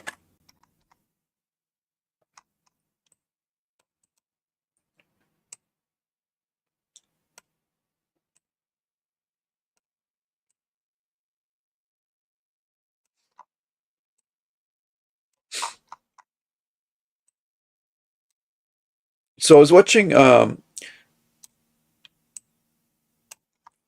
Kim Jun Gi, a Korean master illustrator, like just freehand artist. But I wasn't watching him first. I was watching his assistant, because he's passed away about 3 years ago, GI. And so it just, randomly, like, video showed up on my homepage today. And so on YouTube. And so I decided to watch it, because not only was the subtitles, but it was audio dubbed in English. So even if the text was like the audio wasn't that good, I could still follow through with on the subtitles. And they were just talking about how his studio They had just moved to studios about 3 months ago across the road from where it was. And, and they were just setting it up. And the guy there was just talking about all the things that there was in his studio and that they'd brought over, and all the things he had brought over on his travels, from around the world, because he was very well known live drawing, LIVE artist, Korean artist, one of the most famous. His works in museums and stuff like that, and books, hardcovers, and so many things. And I'll actually put the link up for that as well, so you guys can. Bye-bye. And I think the other thing I'll do here is I'll give it a bit of you go away now.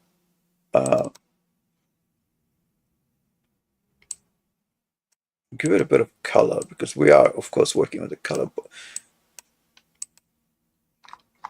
a color comic here. So why not use color, right?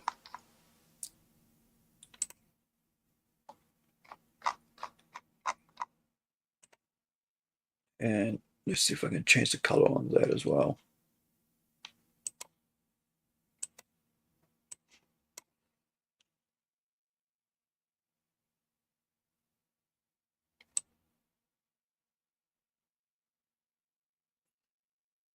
Sugar blue. Just only one.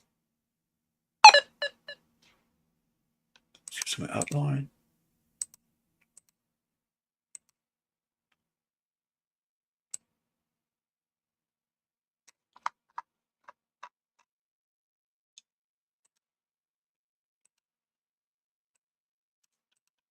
Give some boldness, just to make it stand out. There we go. Give it a bit of italics.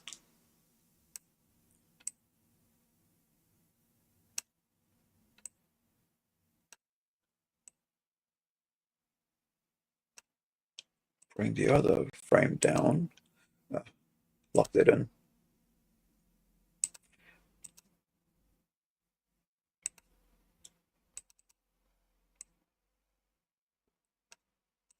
There we go.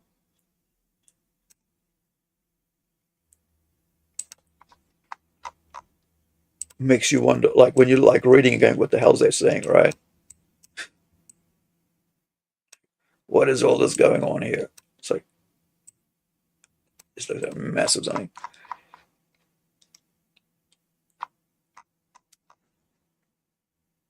Okay, so that's fine, that's fine, that's fine.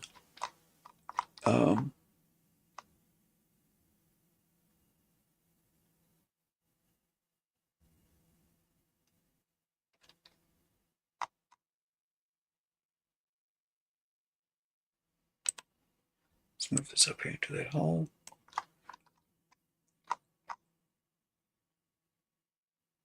Everything's in the safe zone.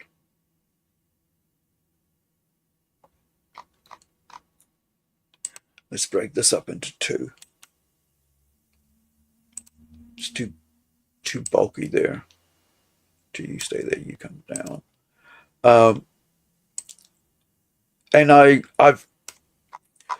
I know from his compatriot, and we've talked about him on this channel. We did like Takeda. I think it was Takeda. I can't remember,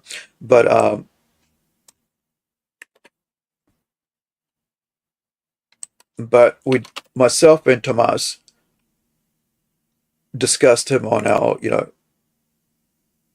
the Happy Place series that we did early this year or end of last year. But there's another artist, he's from Japan, who basically just from his head, right, just draws and draws. Ink, brushes, whatever, felt pen. But GI used to draw from memory, just, full on, perfectly, and he would have an audience watch him, and they would film him and so on. And it was just amazing.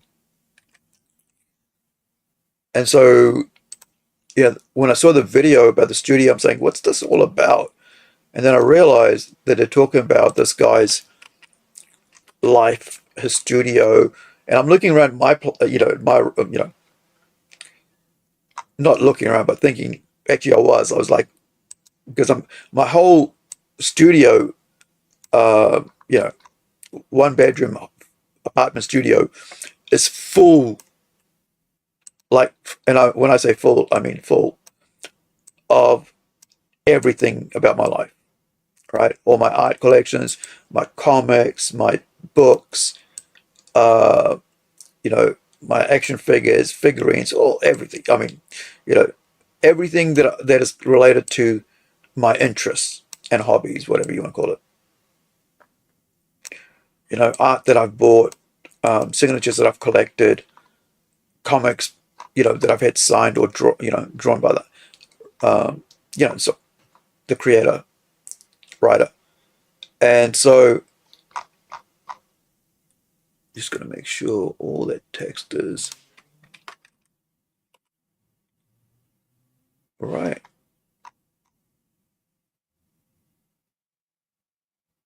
Right. Okay. So that's that. Oh yeah, when we were doing, I was just looking at this before I delete it. So get rid of that. Don't need that. Don't need that. Don't need that. Don't need that. Oops. Did I just like delete the actual art? Yeah. Crap. That should have been. Yeah, so I did some like where is it? Oh yeah, it's not there anymore. Like I deleted that. But like I did some little promo funny things, right? For it. Actually, was it there at the bottom? Hold on. Yeah, no, it was for the bottom before. Don't need that anymore either. Save. And I was thinking, like, man, is that gonna be my life? Like when I pass, am I gonna be good enough for like my family to collect all that stuff and put it into a room? And I don't have an assistant or anything like that, so it's not gonna be possible. But I mean, like, what's gonna happen to my work in like 20 years, right?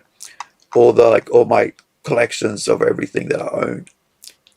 Is it just gonna be donated? And I just wrote something here. Note, you can see the white outline. And I need to just go up here. Why I didn't see that before? Maybe it was there all the time, but I wasn't looking. And the mouth, yep, mouth, arrowing, yep, yep, cool. And that's something like, when you get to 50 or something, you got to start, wondering about what's going to happen to your stuff, whether like who gets them and stuff, But so as I open up this other page, I want to move this out and let's go have a look at this, and I will link both. I actually have it already linked in the descriptor, but I'll for this video, right, the stream. But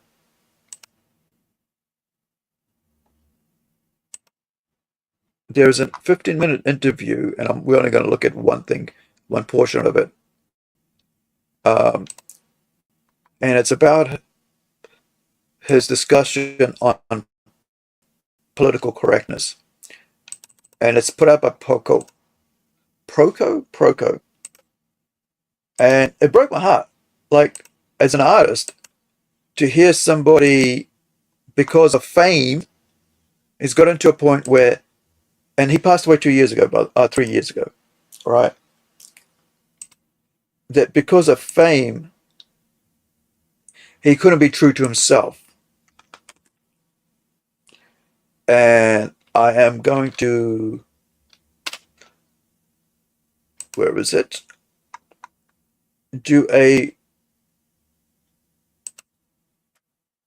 is it this one? No. Oh, I see. Hold on. My bad. This.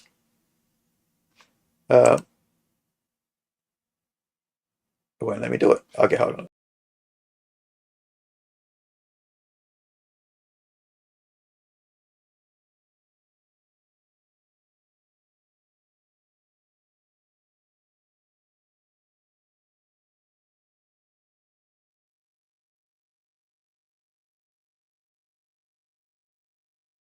I always make sure my streams have a not for kids on them, because sometimes I might say a swear word or whatever, or show a trailer for a movie, or in this case, a discussion about political correctness from a master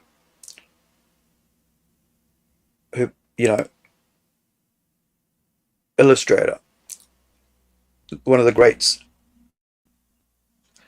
So let's go. So what do you think about political correctness? 전 별로 안 좋아합니다. I'm not a fan. 네. I do try to be presentable, but I'm horrible at packaging myself up as something I'm not. Are there any drawings you've done that are so offensive that you had to cut them from your books? Yes, actually. I've been told that my drawings are misogynistic. And I've had people ask me why I draw genitalia. Well, I draw them because they're there. And when I was younger, I found erotic content very fun and interesting. Not to say that they don't interest me anymore. I still have a lot of naughty thoughts inside of me. I just have more people around me that keep me under control. My managers, my co-representative Kim Hyun-jin, my disciples and such. They tell me, stop drawing stuff like that. The guy who became famous for the stuff that he drew, now they want to control him to not do the stuff that made him famous. Right? This is what I mentioned earlier about how, you got to already have your own place in your head where you say, this is what I'm going to do, this is who I am, and these are the principles I live by as an artist, or whatever, human being, whatever you want to choose, right? These are the lines that I'll cross, this is the lines that I'll cross, or whatever, right? On which topic? Because we all, we're not all one topic people. We're like, we have different, like someone like with the motorbike outside on the road. But we're like very nuanced. So, you got to face topics by topics.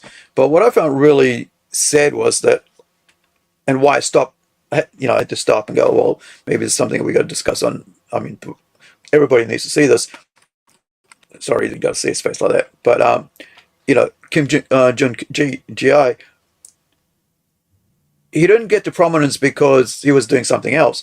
He got to prominence because he was such a great artist that he could draw something from memory, and he was so creative at it, right?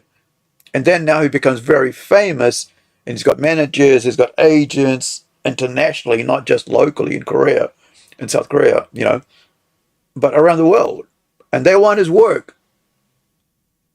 Yeah, but then, but you shouldn't do this, you shouldn't do that, you shouldn't do that. Then what's the point of living if you've done the work that you made famous for, that everybody loves, but you're not able to do that because there are minders telling you not to do that. It's like you see that a lot in music as well, right? Give us the same, give us the same, give us the same. And so that's how, a lot of bands never get anywhere, because they do the same shit, or You know, they do something different that that's like made for radio, right? Was what we used to say, like, oh, that's just a radio song, you know. It's got no heart in it. It's got no soul. It's just pop music, right? Popular. But what people, you know, and yeah, that's all good as well, because like I don't always want to be listening to metal all the time or something serious, you know. And so pop music is good for that. But like it's like bread and butter, right? Sometimes, you know. But you want a steak. Your steak is your metal, right? Your thought-provoking stuff. So he made his it became famous because of the steak. But they want him to have bread and butter, and because bread and butter is more sellable to the noobs, you know, and you know, just like in mainstream comics, Batman comics is more sellable if you just stay within that, you know, that little structure, as such. And I guess in this case, watching this guy at the end of his life, regretting and being saddened by the fact that he couldn't draw what he wanted to do, which he was already famous for. And it just, yeah, this is what I decided 20 years that I would not want to become, to be sad about what I was creating, or what I was writing, you know, what I was coming up with ideas and stories and plots. So that's why I was like, I'm going to write in any genre, and, you know, any stories, and I'm going to create these fictional worlds which I can tell them in. Found erotic content very fun and interesting. Not to say that they don't interest me anymore. I still have a lot of naughty thoughts inside of me. I just have more people around me that keep me under control. My managers, my co-representative Kim Hyun-jin, my disciples and such. They tell me, stop drawing stuff like that. I used to draw whatever I wanted back when I wasn't famous, almost like thought vomiting.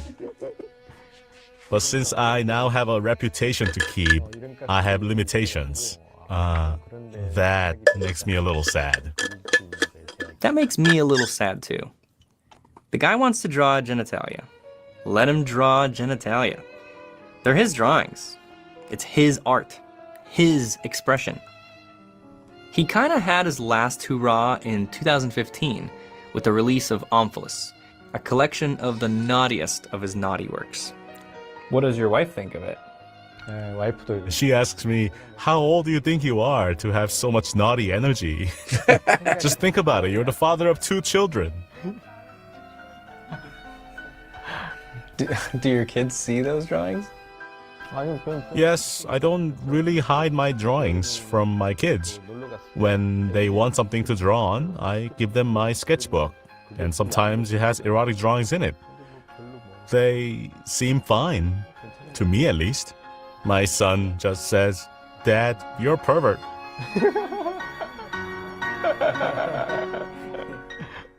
Kim Jong-gi isn't the type of guy that does what others want him to do, but he had no choice when it came to the military.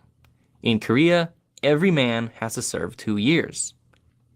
Yet even in the military, he would find clever ways to avoid doing some things. Before I joined the military, I heard that people, mostly those of a higher rank than you, would ask you to draw all sorts of drawings if they knew that you were an art student. So the other thing here, just before we finish, is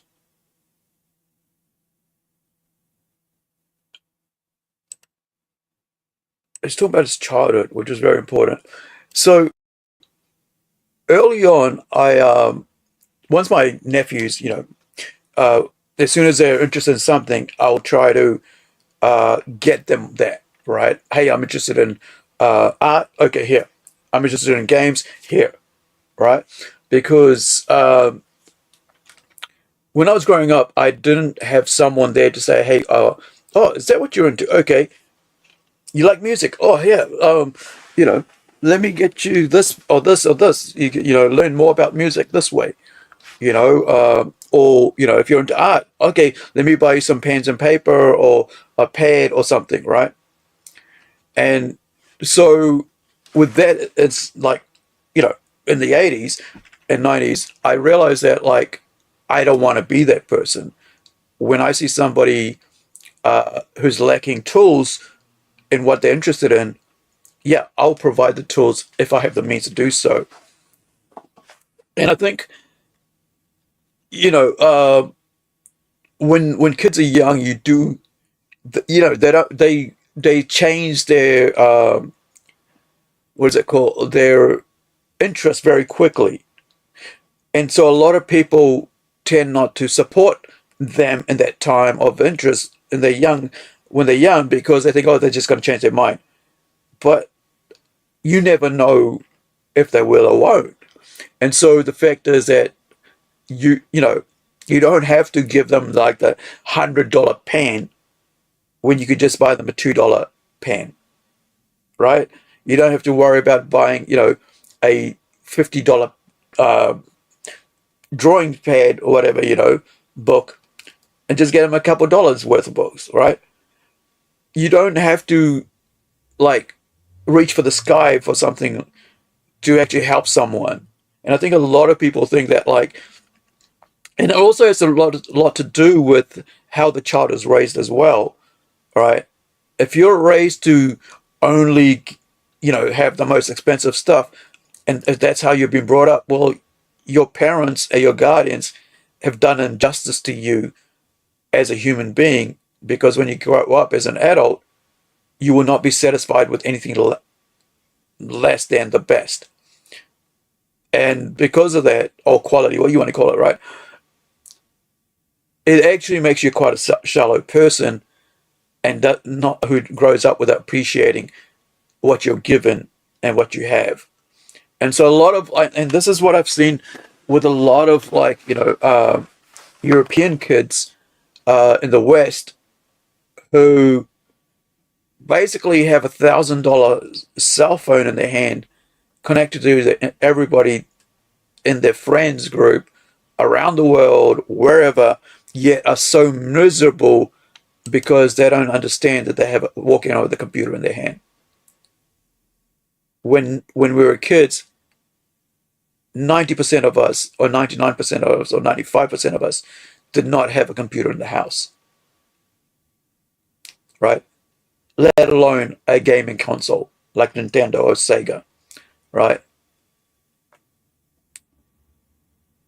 We were lucky because Dad, in our home, Dad was always about technology, about learning. So he went from like photography to video recording, and then when Commodore 64, you know, Atari came out, we had that in our house, and VIC-20s, we had that in our house.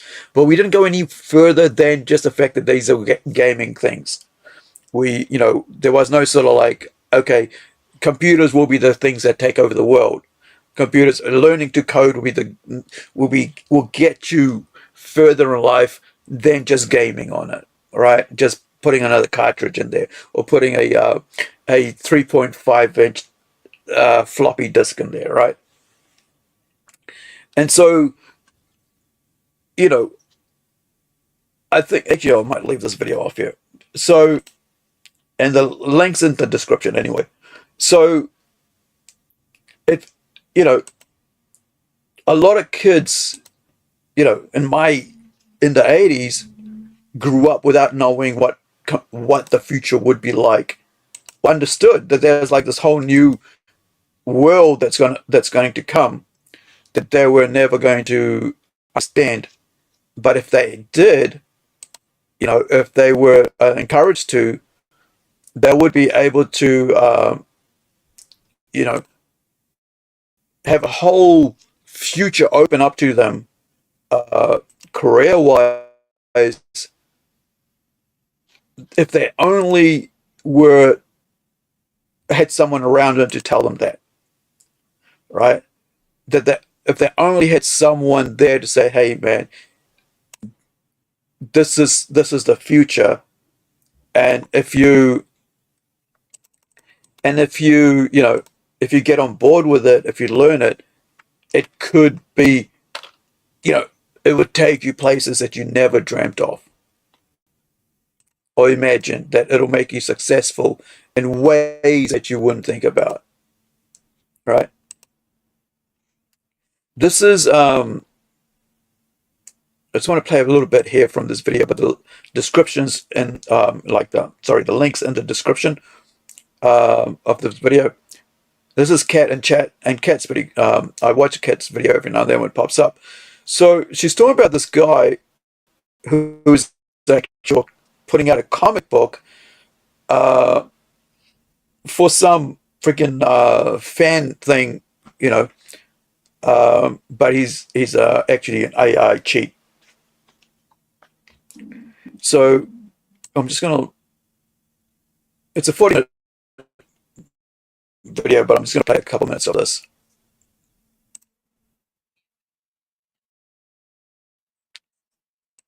So let's pick it up. Just wanted to just this little bit where she talks about weapons, and so this is about.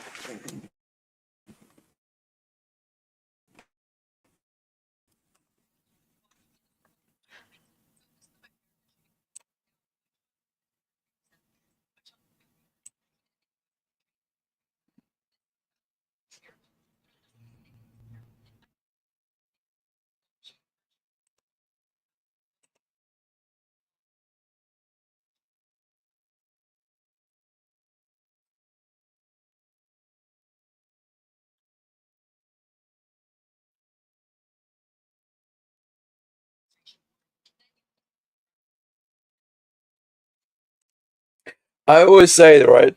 I research shit. Like, that's the first thing I do when I think about, okay, so this is a place, okay, so this is where I want to use, this is a tree I'm looking at, this is a car, I need to go find out all the cars. You know, because for, what was it? I think, yeah, so when I was actually doing, let me just pop out of this. When I was actually looking at doing Isolandia, I knew I wanted to have a whole lot of castles in it. I needed to have a whole bunch of, you know, elves and dragons, land lizards, and everything like that. Because I was going to have all that, I needed to know, make sure what the friggin' things look like if I was going to have riders on it. And also, I needed Iwakim to, you know, to know what they were going to look, what I was looking for him to draw, right? To draw these land lizards and stuff like that, these giant things that you could ride on, and so on, and how it would work. And so I went out and like went online and grabbed a whole lot, like just did out. You know, usually I spend about 10 to 15, 20 minutes searching, you know, researching for that, so I could make sure that when I pass him the references, he can now then regurgitate as an artist. Excuse me, as an artist, you know, that character that I'm looking for, that animal, so that when he goes to sense, you know, draws it and sends it back to me, he's like, "This is what you're looking at. Yeah, this is what I'm thinking about, right?" And the other thing is that you don't want to like make it so weird that it's like, okay, now you got to figure out why those things are doing what they're doing. Like you put, oh, there's another hand here, you know, or there's another, oh, he's got two tails, or it's got something here. Everything's got to make sense. And so when Kat's talking about like the bow and arrow, I'm like thinking, I go out and make sure that I get the weapons, right, the armor, the way it looks. Not all the time I need to go find every single thing, because, you know, you got to let your artist basically, man, it's like 8 o'clock dinner time. I only had a couple pieces of pizza and my stomach's going grumbling like an anime character. So, you know, and the other thing here, right, we were looking at the hats for Romy here, and it's like, we started like, oh, you know, she's like a witchy character, so why don't, you know, we're gonna have to give her a witchy hat? And they was like, no, that's just too plain, you know, that's just too basic. Let's do something different. and not just give her that witchy hat thing, right? Let's give her something a bit more different. And so we ended up like, was it 16? Let's go to 16. Because I think the long time, have gotten so lazy now, right? Especially with AI, it's like just so lazy because it's like, oh no, it will just make it work. So like you see here, when we first started, it was just going to be like this, pointy, pointy hat for a freaking let's get a red. Get me this up here. So it's just like this, all right? And I said, oh yeah, it's just too basic just to have like like a freaking wizard hat. It's just like, can we try something different? Like add a bit of mystery about it and not just go, yo, this is a freaking witch.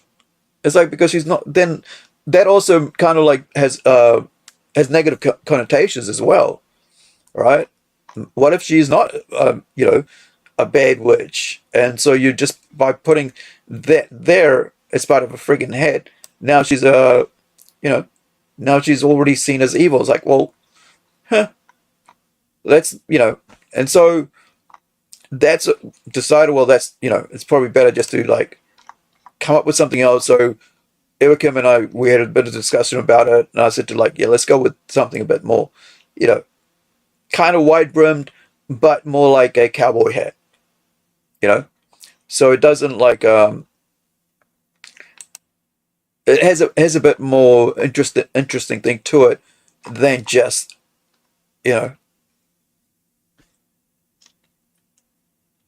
just a plain old pointed hatted evil witch thing. And this is the thing about like research, right? I mean, in reference, you gotta, if you're coming up with weapons and stuff, you gotta friggin' know what you're talking about, because it's important to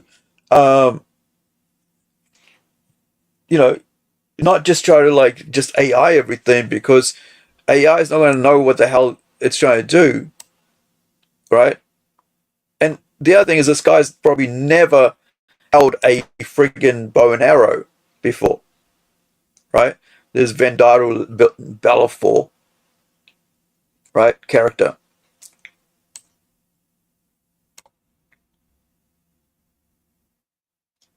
And it's just, yeah, you never I have a crossbow. I actually bought a real crossbow so that I could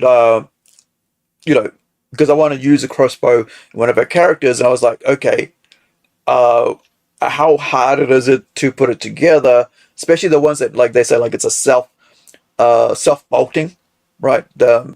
Because it's not called an arrow, it's called a bolt in crossbow, right? And I have a ton of plastic guns around for shapes and stuff, so that I can, like, whenever I reach for it, when I'm looking at it, I'm like, okay, if I'm going to use a weapon, I like to design my weapons, right? I spent a lot of time, like, for one of our stories that we got cut up, that we're going to be working on in the future. It's got to stop saying like,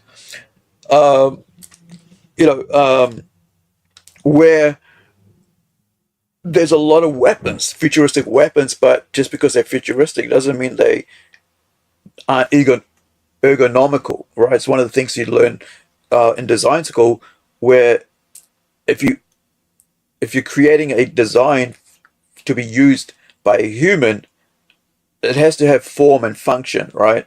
It can't be just form. Everything has to be in its place, and when you hold it, it's got to be, it's got to feel good in your hand and not cause you pain, stuff like that. So, or even a seat, right? Like when you look at her seat here, everything about the seat is about comfort, right? That's a headrest, so your head doesn't flop all the way back and give you neck pain. The sides here, the shoulders are supported, stuff like that. this is just weird as like everything about this is just all off.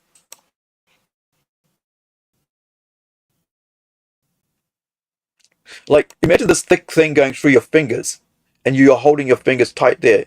I mean imagine like if you're a cigarette smoker, you know how your hands are held there and then suddenly something thick, goes through, it's gonna, especially this bolt or this arrow, it's gonna hurt that like hell. That's but that's the thing about like just using AI and never actually held something in your hand or actually gone out for 5 seconds and watched a little clip of someone, on YouTube doing, holding an arrow. I mean, like a bow and arrow, right? It's just lazy, man. These AI image bros are like just lazy. And here's this guy doing, okay, I'm going to comics and all that, and like, yeah, we're just going to put it out and basically repaint over whatever you want, redraw over AI images, and yeah, then claim that it's like, oh, that's that.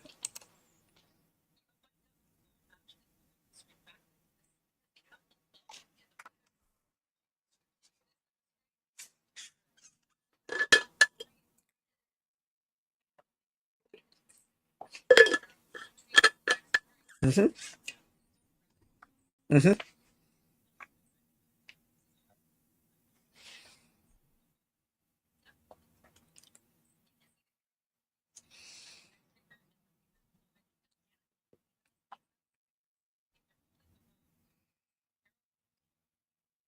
Right.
Right. So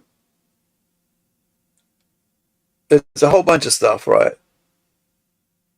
And what I want to do is, I think it's over here. Or was it here?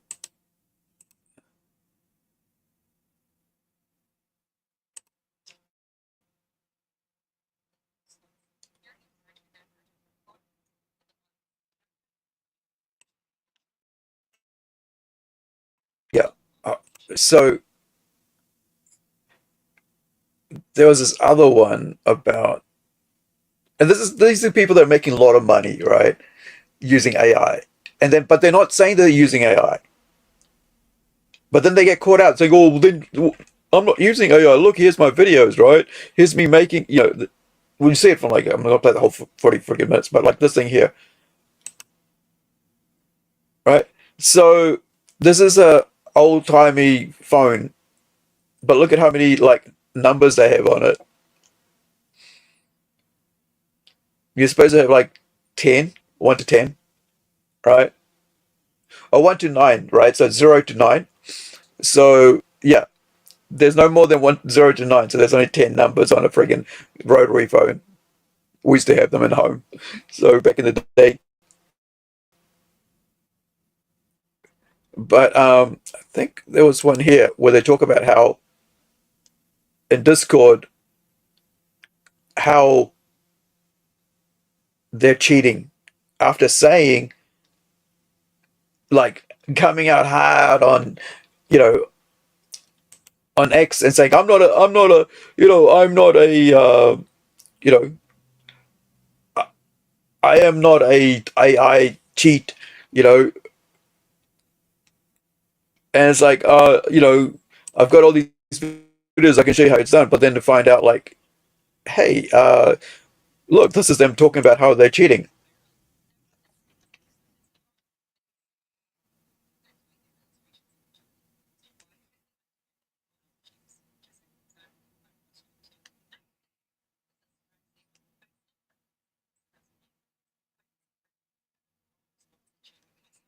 Yeah. So this is the person, Zorex is the one who's like got caught out. But now,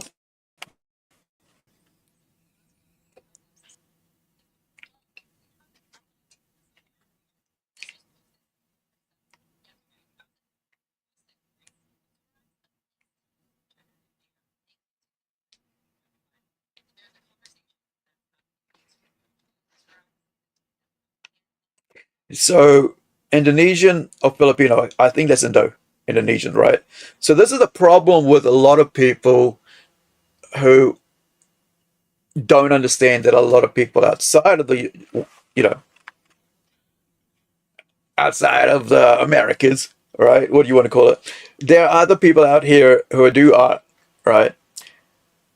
But they're also cheating as well, just like everybody else in America. I mean, not everybody else, but like other people in Americas and in Britain and around the world. Everybody's using AI to cheat, right? And it's hard to tell until somebody actually goes through the process of going, yeah, this person is cheating. Yeah, and this is AI, and they're stealing work from other people and painting over it, right? And digitally painting over it.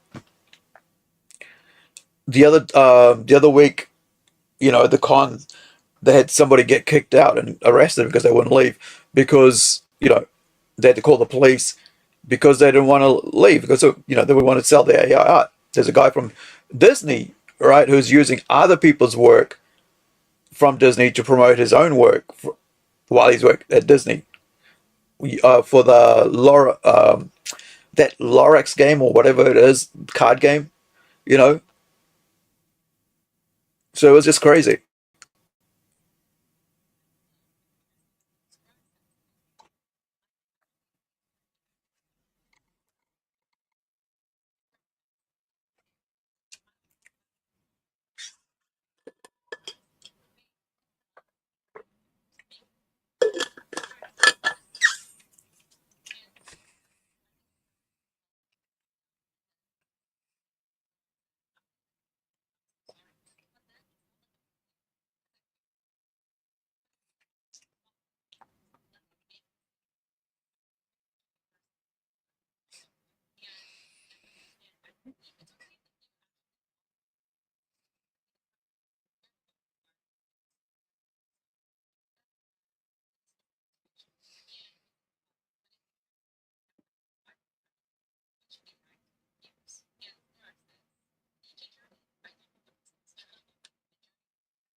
Do you get it? You get it now? Why I'm bringing it up? These fake ass AI a-holes are making hundreds of dollars, if not thousands, right? From repainting AI shit that other actual real human being artists have done and claiming it as own work. And it's not AI.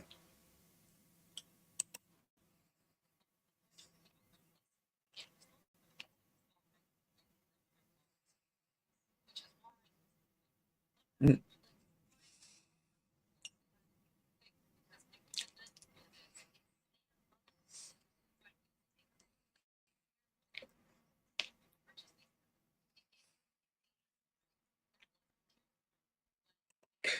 And this is why I get, the whole Labubu shit, Lafufu, right? All that fake shit. Because people get ripped off thinking it's a real thing, but it's not. And the other thing, um, just talking about that, let me just bring up, and the worst thing is the comics community is doing that. Maybe get rid of that. Or is it like the comics community is actually doing, like stores, right? Whatever they call them, are doing that. So there is, where was that? I think it was under, give me a sec here. I don't know if I saved it or not, but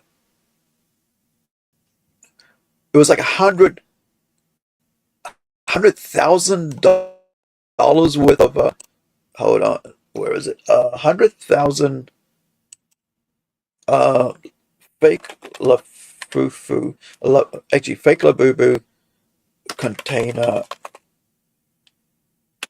I think it was like container bus that are like stopped at customs or something like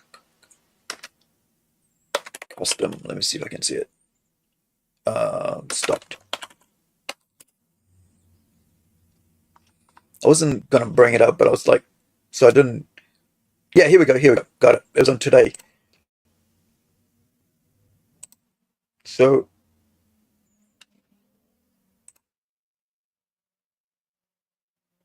let's get rid of that. Let's get. Oops, wrong. I need to edit name. Remove this. Bring this on. There was a bigger, more in-depth thing than this, but let's just look at this one, right? Let's do that. So this is fake Labubu shipment seized by U.S. Customs in Seattle. A huge shipment of fake Labubu dolls, some call them Lafufus, they were intercepted last week at Seattle's airport. U.S. Customs and Border Protection more than 11, So more than half a million. I warned like a couple of streams back, right, when it came out, maybe about a month ago, where I watched Beyond Wednesdays, couple guys on there, one guy in particular, saying how he was selling through his store Lafufu dolls, right? These fake things here. And yeah, but he was telling his customers, yeah, they were fake. So they said they knew, and I said, well, I was in the chat saying, well, isn't it a bit sad for kids that their parents are going to give them fake Labubus, and they take them to school, and the kids with the real ones are now going to bully them about their fake ones, right?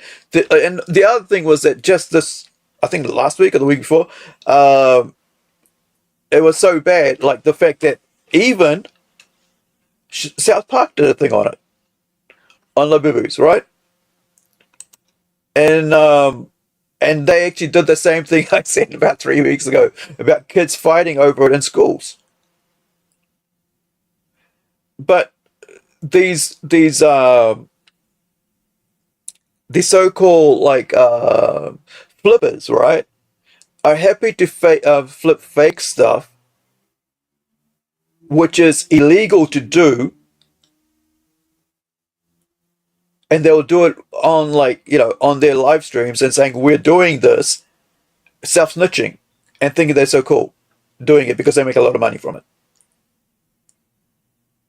But if your customs are seizing it, your country's law says that, hey, this is not cool, and it's actually fake, and you're actually undermining the real business. And I don't even care for Labubus, by the way. I just think they're horrid little friggin' things, right? And it's just another fad. It'll be over like Benny BBs. And actually, if you have too many of them in a room, the chemicals that are in them, it's quite toxic, the plastics, right? And the more fake ones you get, the worse it'll be. And they found this out. I think it was in Australia. They found out that, like, having too many of them, like, overwhelmed the plastic. It's not that, especially the fake ones, they're not made with the best quality in mind, right? So, yeah, $500,000 of fake ones, which will probably get, resold and whatever, marked up. But it's just sad. Like, I think trading in fakery is like you might as well just be doing AI art, or not art, doing AI imagery. Was falsely labeled as LED bulbs. No arrests have been made so far. So the fact is, not only is it like this fake things coming in, but labeled as light bulbs, right? So they already know it's a criminal thing. So it's not, on top of being illegal, now they're mislabeling it. So now it's also twice as criminal. Real Labubu dolls are made exclusively under the Pop Mart brand. Hey, thanks for watching. So that was that. But, like, there was, if I remember right, there was a bigger one, more, where is it? I think it was from, I think it was China. I think it was a China channel that did it, but they went more in depth with it. Let me see if I can bring it up here. If I can't,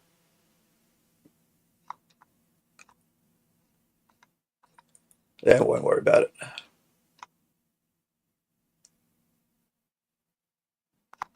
All right. Anyway.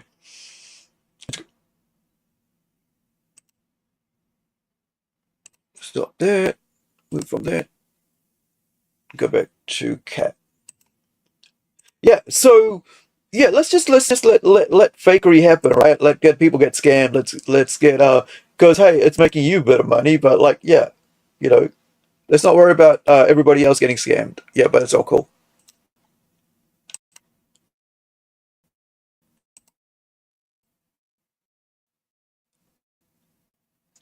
Or scamming you, going to Midjourney, typing in a prompt, and giving you something that you didn't pay for and that you massively paid for because it's a thing. And you might be so off as hell. It's easy if not. Exactly. That's exactly it. This is why I like watching cats think, because I'm learning about all the little tricks they're playing to fake people. Because, like, it's if you're not trained to see it, if you're not if you're not an artist, you don't see it. You can't tell. Because you don't know the technique, you don't know the art style, you don't know that people can fake, not fake, people can draw different styles, but their own style is always, 99% of the time, always comes through. Because the way you hold the pen, the way you hold the brush, the way you write, whatever, it comes through, because that's what we call the auteur, right? Auteur, auteur, right? That the artist, that comes through in it all. But if you're not an artist and you are not trained to see it and understand it or know it or whatever, the techniques and all that, then you just think, oh, it's fine, it's it. And you're going to see a lot of money being wasted and people being scammed because they don't know. And $150 for what? An AI thing that you got to done yourself? You know, an hour of your time, maybe 2-3 hours of your time.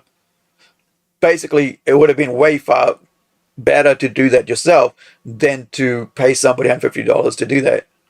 One of my one person I know, basically his publisher basically hired somebody to do AI art on it instead of him just reaching out to his friends and saying, hey, who you know is a whole lot of artists, hey, can you draw me, you know, here's my idea for this, here's my, you know, what I'm looking at, can you draw that for me?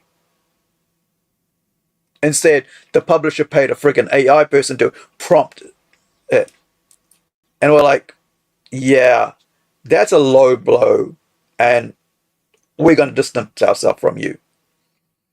Right? Because when all your friends, majority of your friends are artists, and you're going to like shit on them that way, well, we're just going to, you can go do your own shit. Right? Because it just means that you don't think of us of any value, our craft, you know, what we do and what we have spent decades learning to do, right? But no, you're just gonna, you know, just go pay somebody else the same amount that you could have paid us for, which would have been real, which you could have freaking kept as a copy of for real, right, in your hand, in your house to show off. But no, you just had to pay somebody to do a digital prompt image. And I was like, yeah, this is like so pissed off. I was like, yeah, no. You know, it's like, yeah.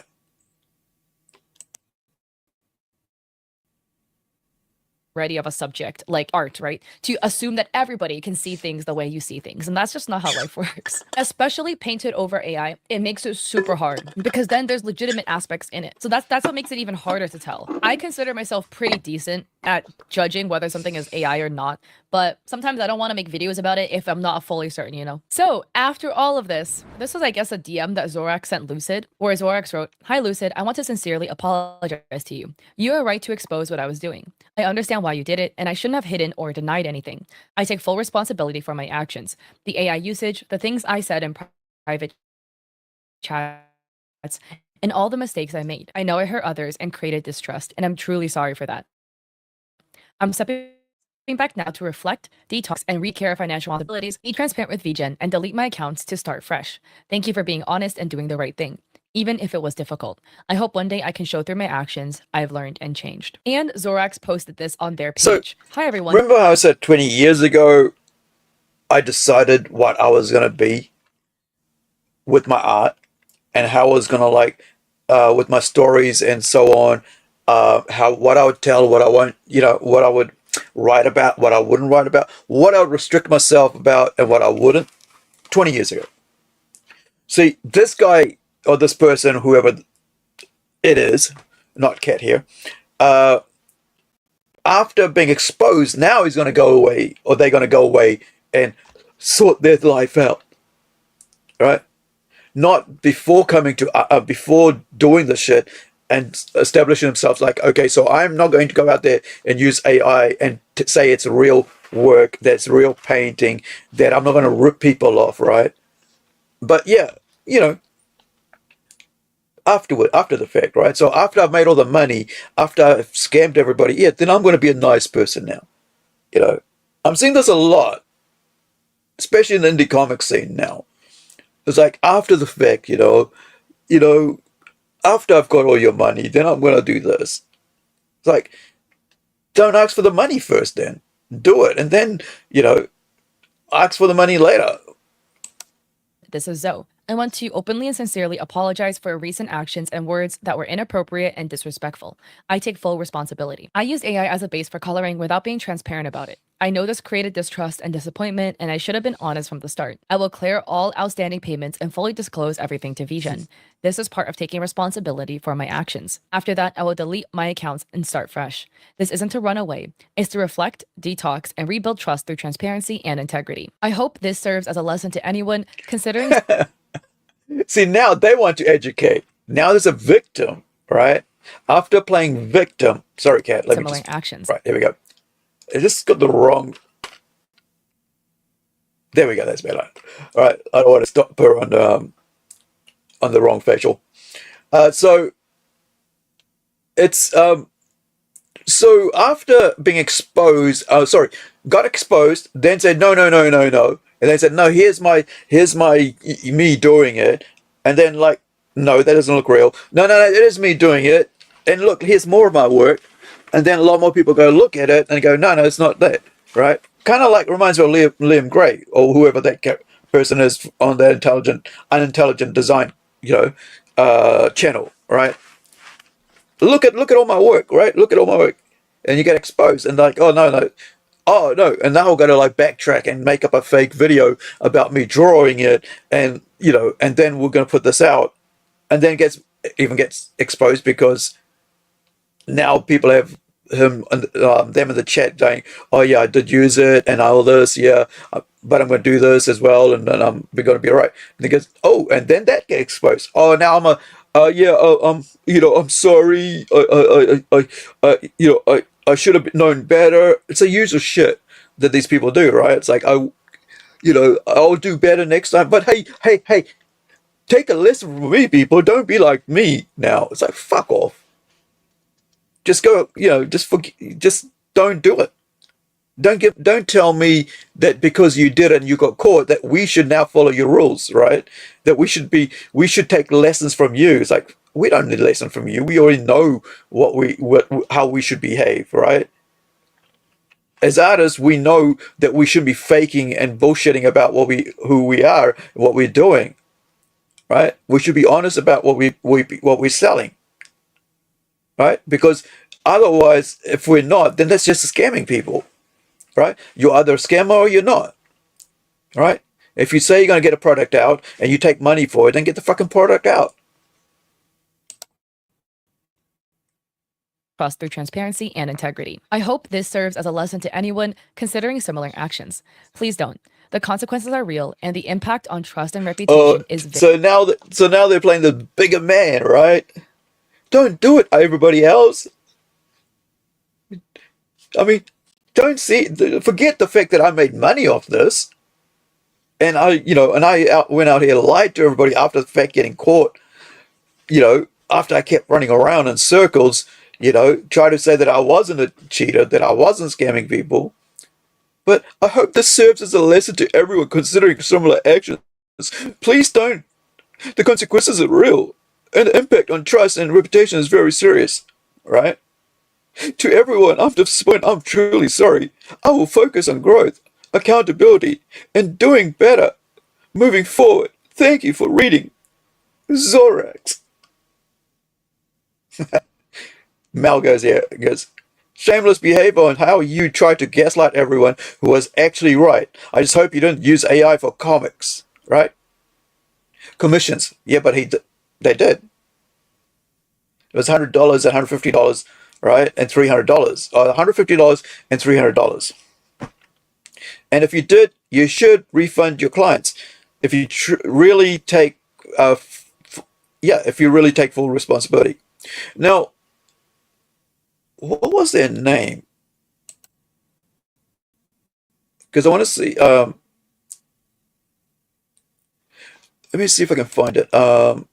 Zorex was their name, right? So,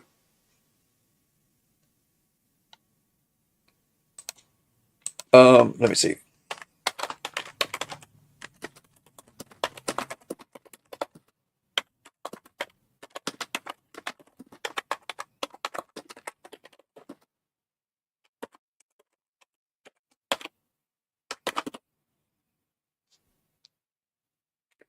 Let's see what we got here.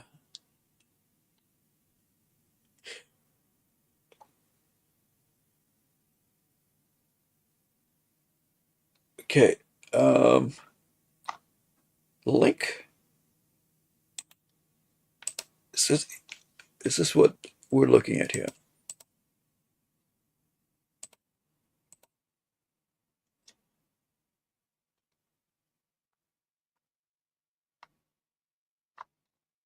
Can I get English?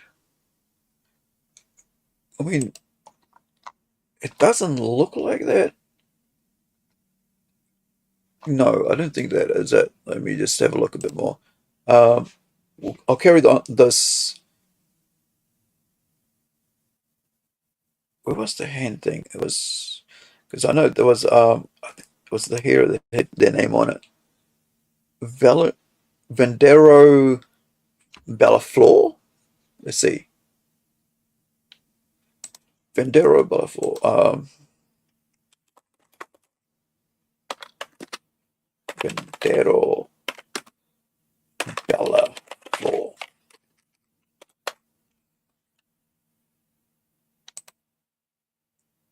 Bellaflor. Bella. Two L's and A.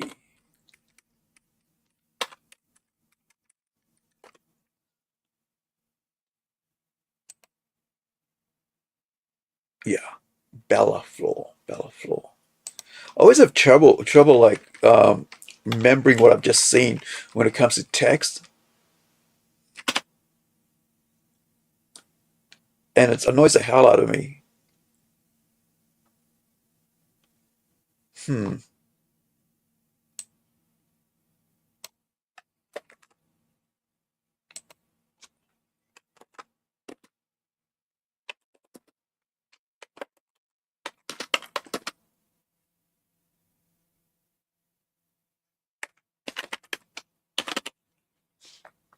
Let's see if we can find it. It's having trouble.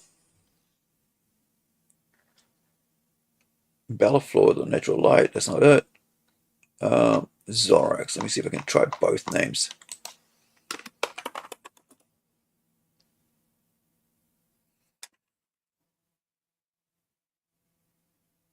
Yeah, found it. Okay, the Dread Witch. Okay, so here we are. Let's go, let's go, let's go. The Dread Witch and Mystical. Okay, so no. Where are we?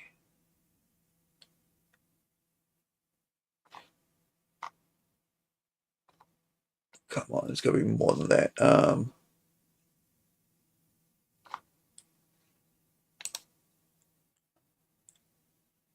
Wait, hold on. Why can't I see that? Is that Zorax or what the hell is that? It's like You can see the arrow.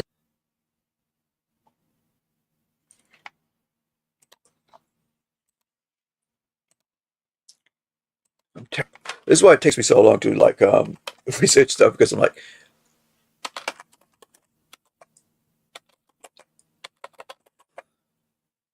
and this is why people don't research because it takes a while to get what you know. Oh,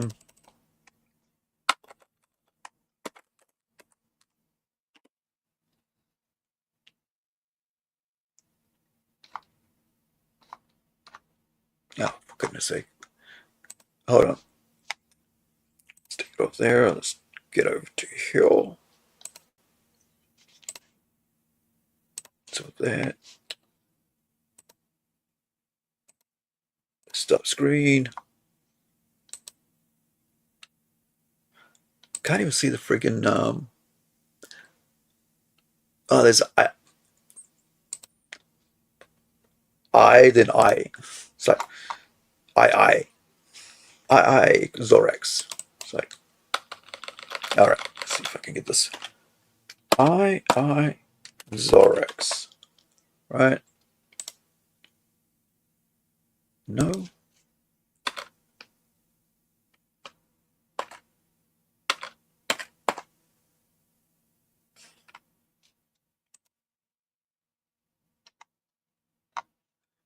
Yeah. Whatever the case, it looks like I am not going to be able to find out. Maybe they deleted everything. Dreadwatch.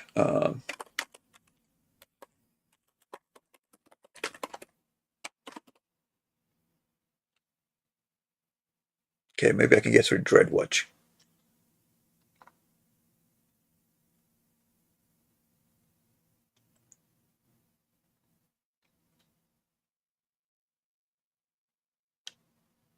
Okay, so it's on Tumblr. All right, let's see what we got. Maybe we got something. Is this it?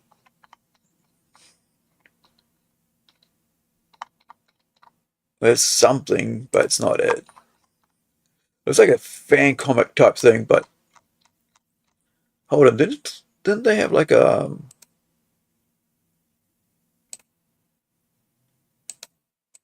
they did. They had like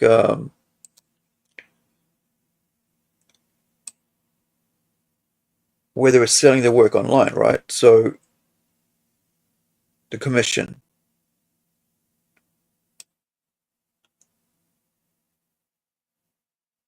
Okay, so let's go through Lulu Lucid, the person who brought them out.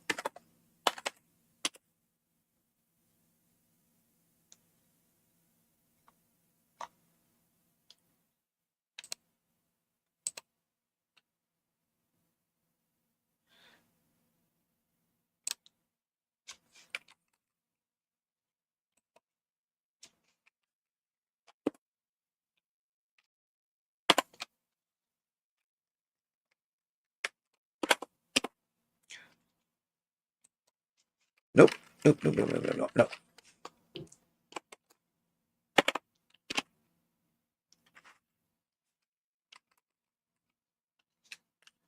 Nothing, nothing, nothing, nothing, nothing, nothing. Did they just like delete everything?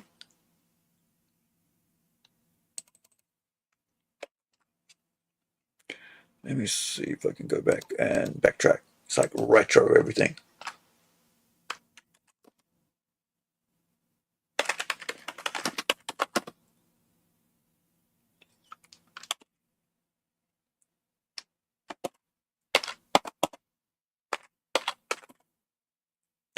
Oh, we are talking about this person here, not Cat, not the lady on the screen, but this person here, right? Zorex, who got caught doing doing art commissions for $150 to $300 US, right?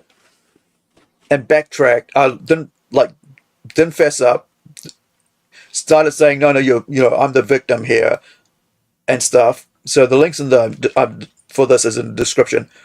And I can't find it. Is this like, this is IG?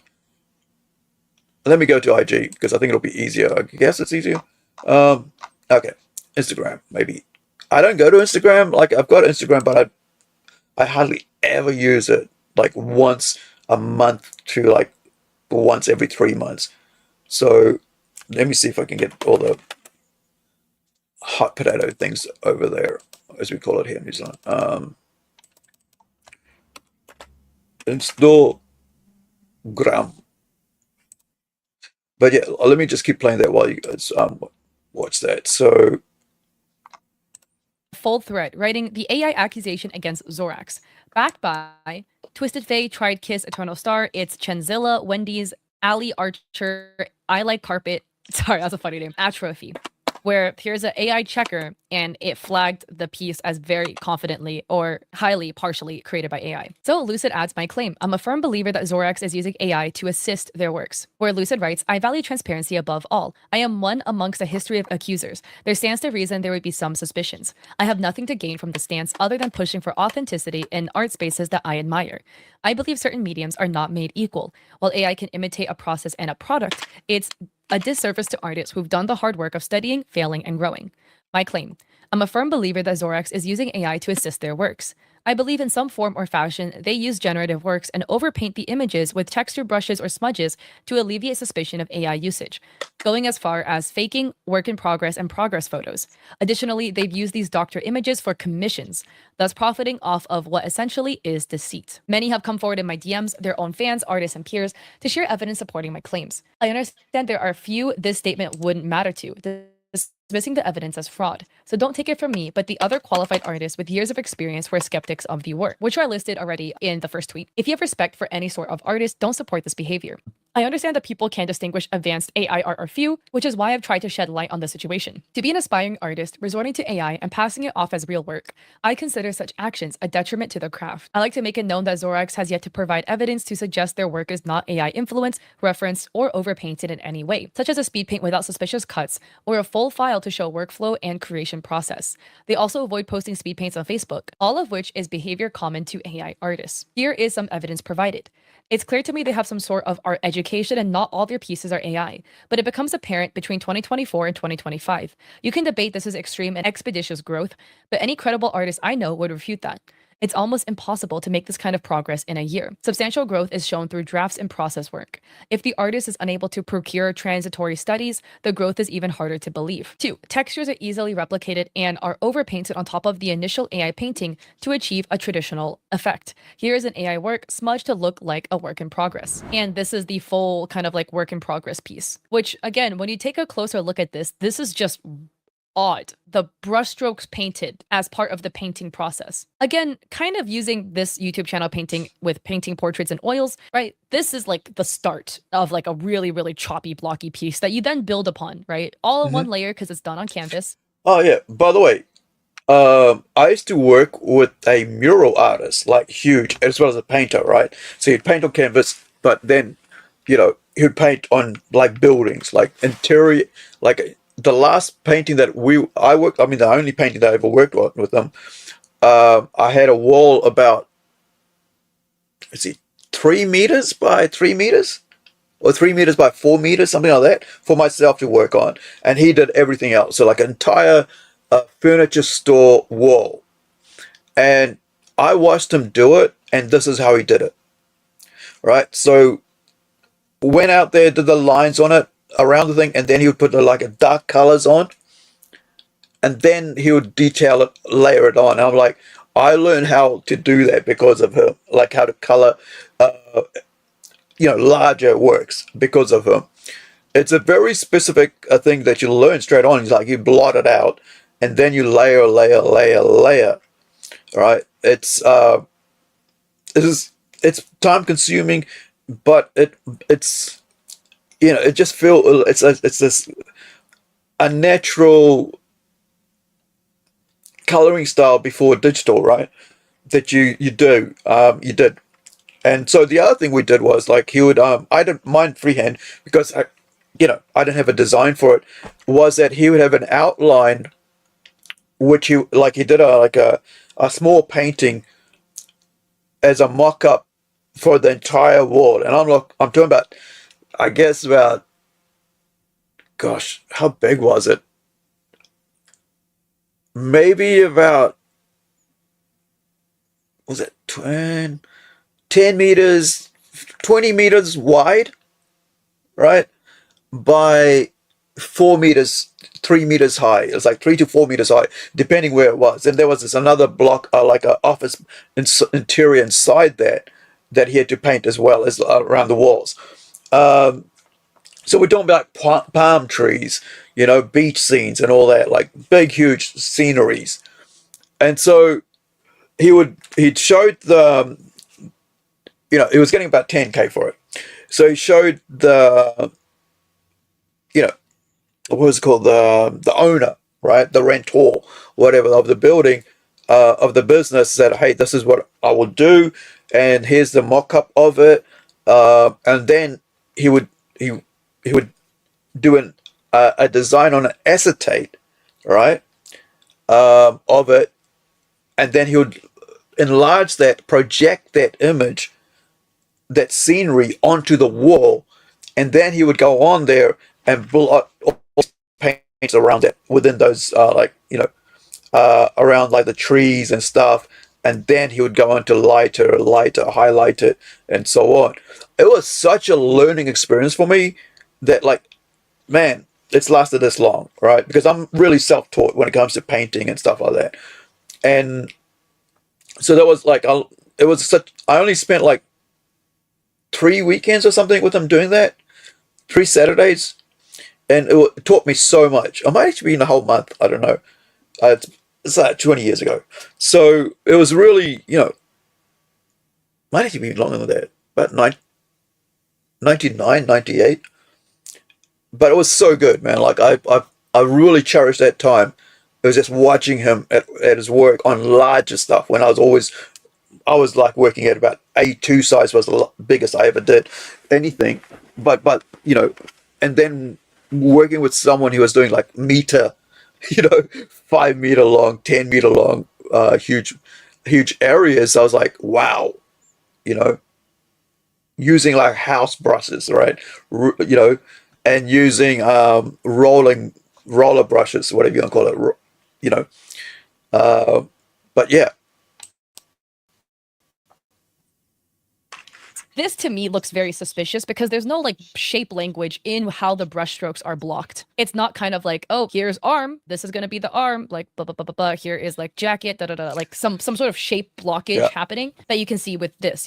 Okay, we have hair. Shape of the side of the face. Oh, this is going to be the divot that forms the left eye, or like a concave that the left eye will go in. That would make sense. This is just abstract. Lucid continues, it's not common that texture is used to substitute or mimic a real painting. This can be done in real life, and it's considerably easier through digital format. For example, a video on, quote, how AI tricked the world's largest painting competition, end quote. Because gold is so structured, it's difficult for Gen AI to translate coherent forms.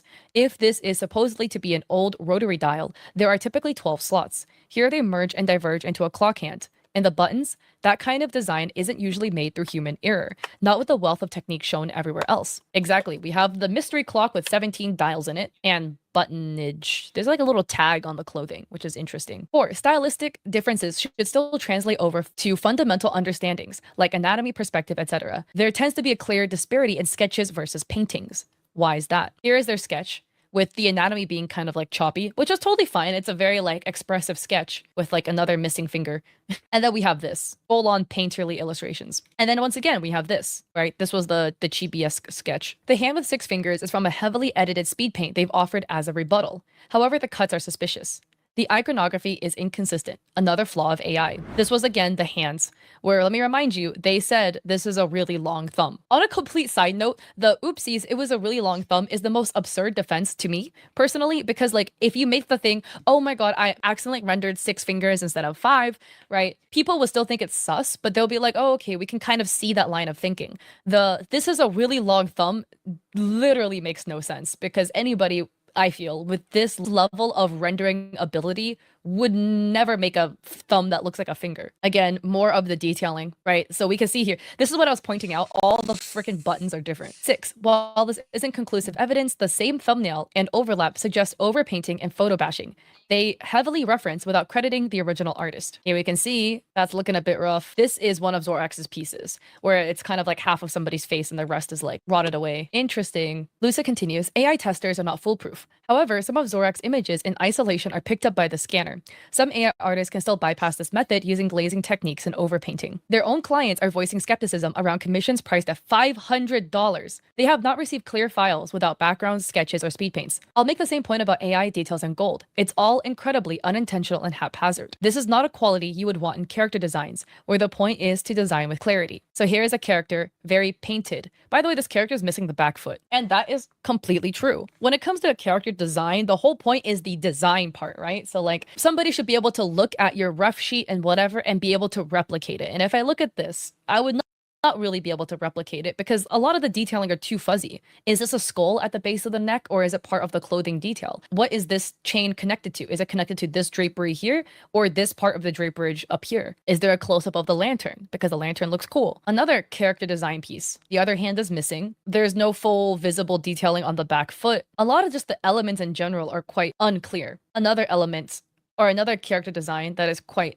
unclear, where we once again have some funky looking fingers and back legs that are completely missing, as in they're like completely blacked out so the detailing is not visible. Through Zorax's fan, it was brought to my attention they've also hosted art contests with prize money. I was told by the person none of the contestants have yet to receive their prizes 8 months down the line. I can't say it with certainty, but is that not also indicative of deceptive behavior? So here's this person apologizing for the way they spoke and how they're thinking about the prize money, and they link the contest, and here are some examples. Lucid continues, I don't fault people for being deceived. I made a pretty impulsive claim that seemed obvious to me and my peers. I hope the evidence is enough to help you make your own conclusions. I don't want anyone to harass this person. Please stick to rationale and evidence despite their defender's temperament. I believe in growth and that they can learn from this so long as they remain transparent and apologize to their clients. Thank you to the DMs and the silent support. This would not be possible without you. Another commenter adds, seeing Zorak's claim of it being oil painting technique has really irked me. So here's a breakdown from a technical standpoint. Not even how it's clearly overlaid on top. There's no clear direction or fundamental understanding. And yeah, this is exactly the point, right? Where the brushstrokes for the body, which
Nope, nope, nope, nope, nope, nope, nope.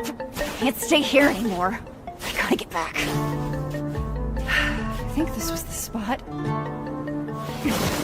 Oh Lord, I beseech thee, please return me to my old life. I swear I'll do anything. Like, literally anything. And I won't bother you again, so pretty please bring me back to life.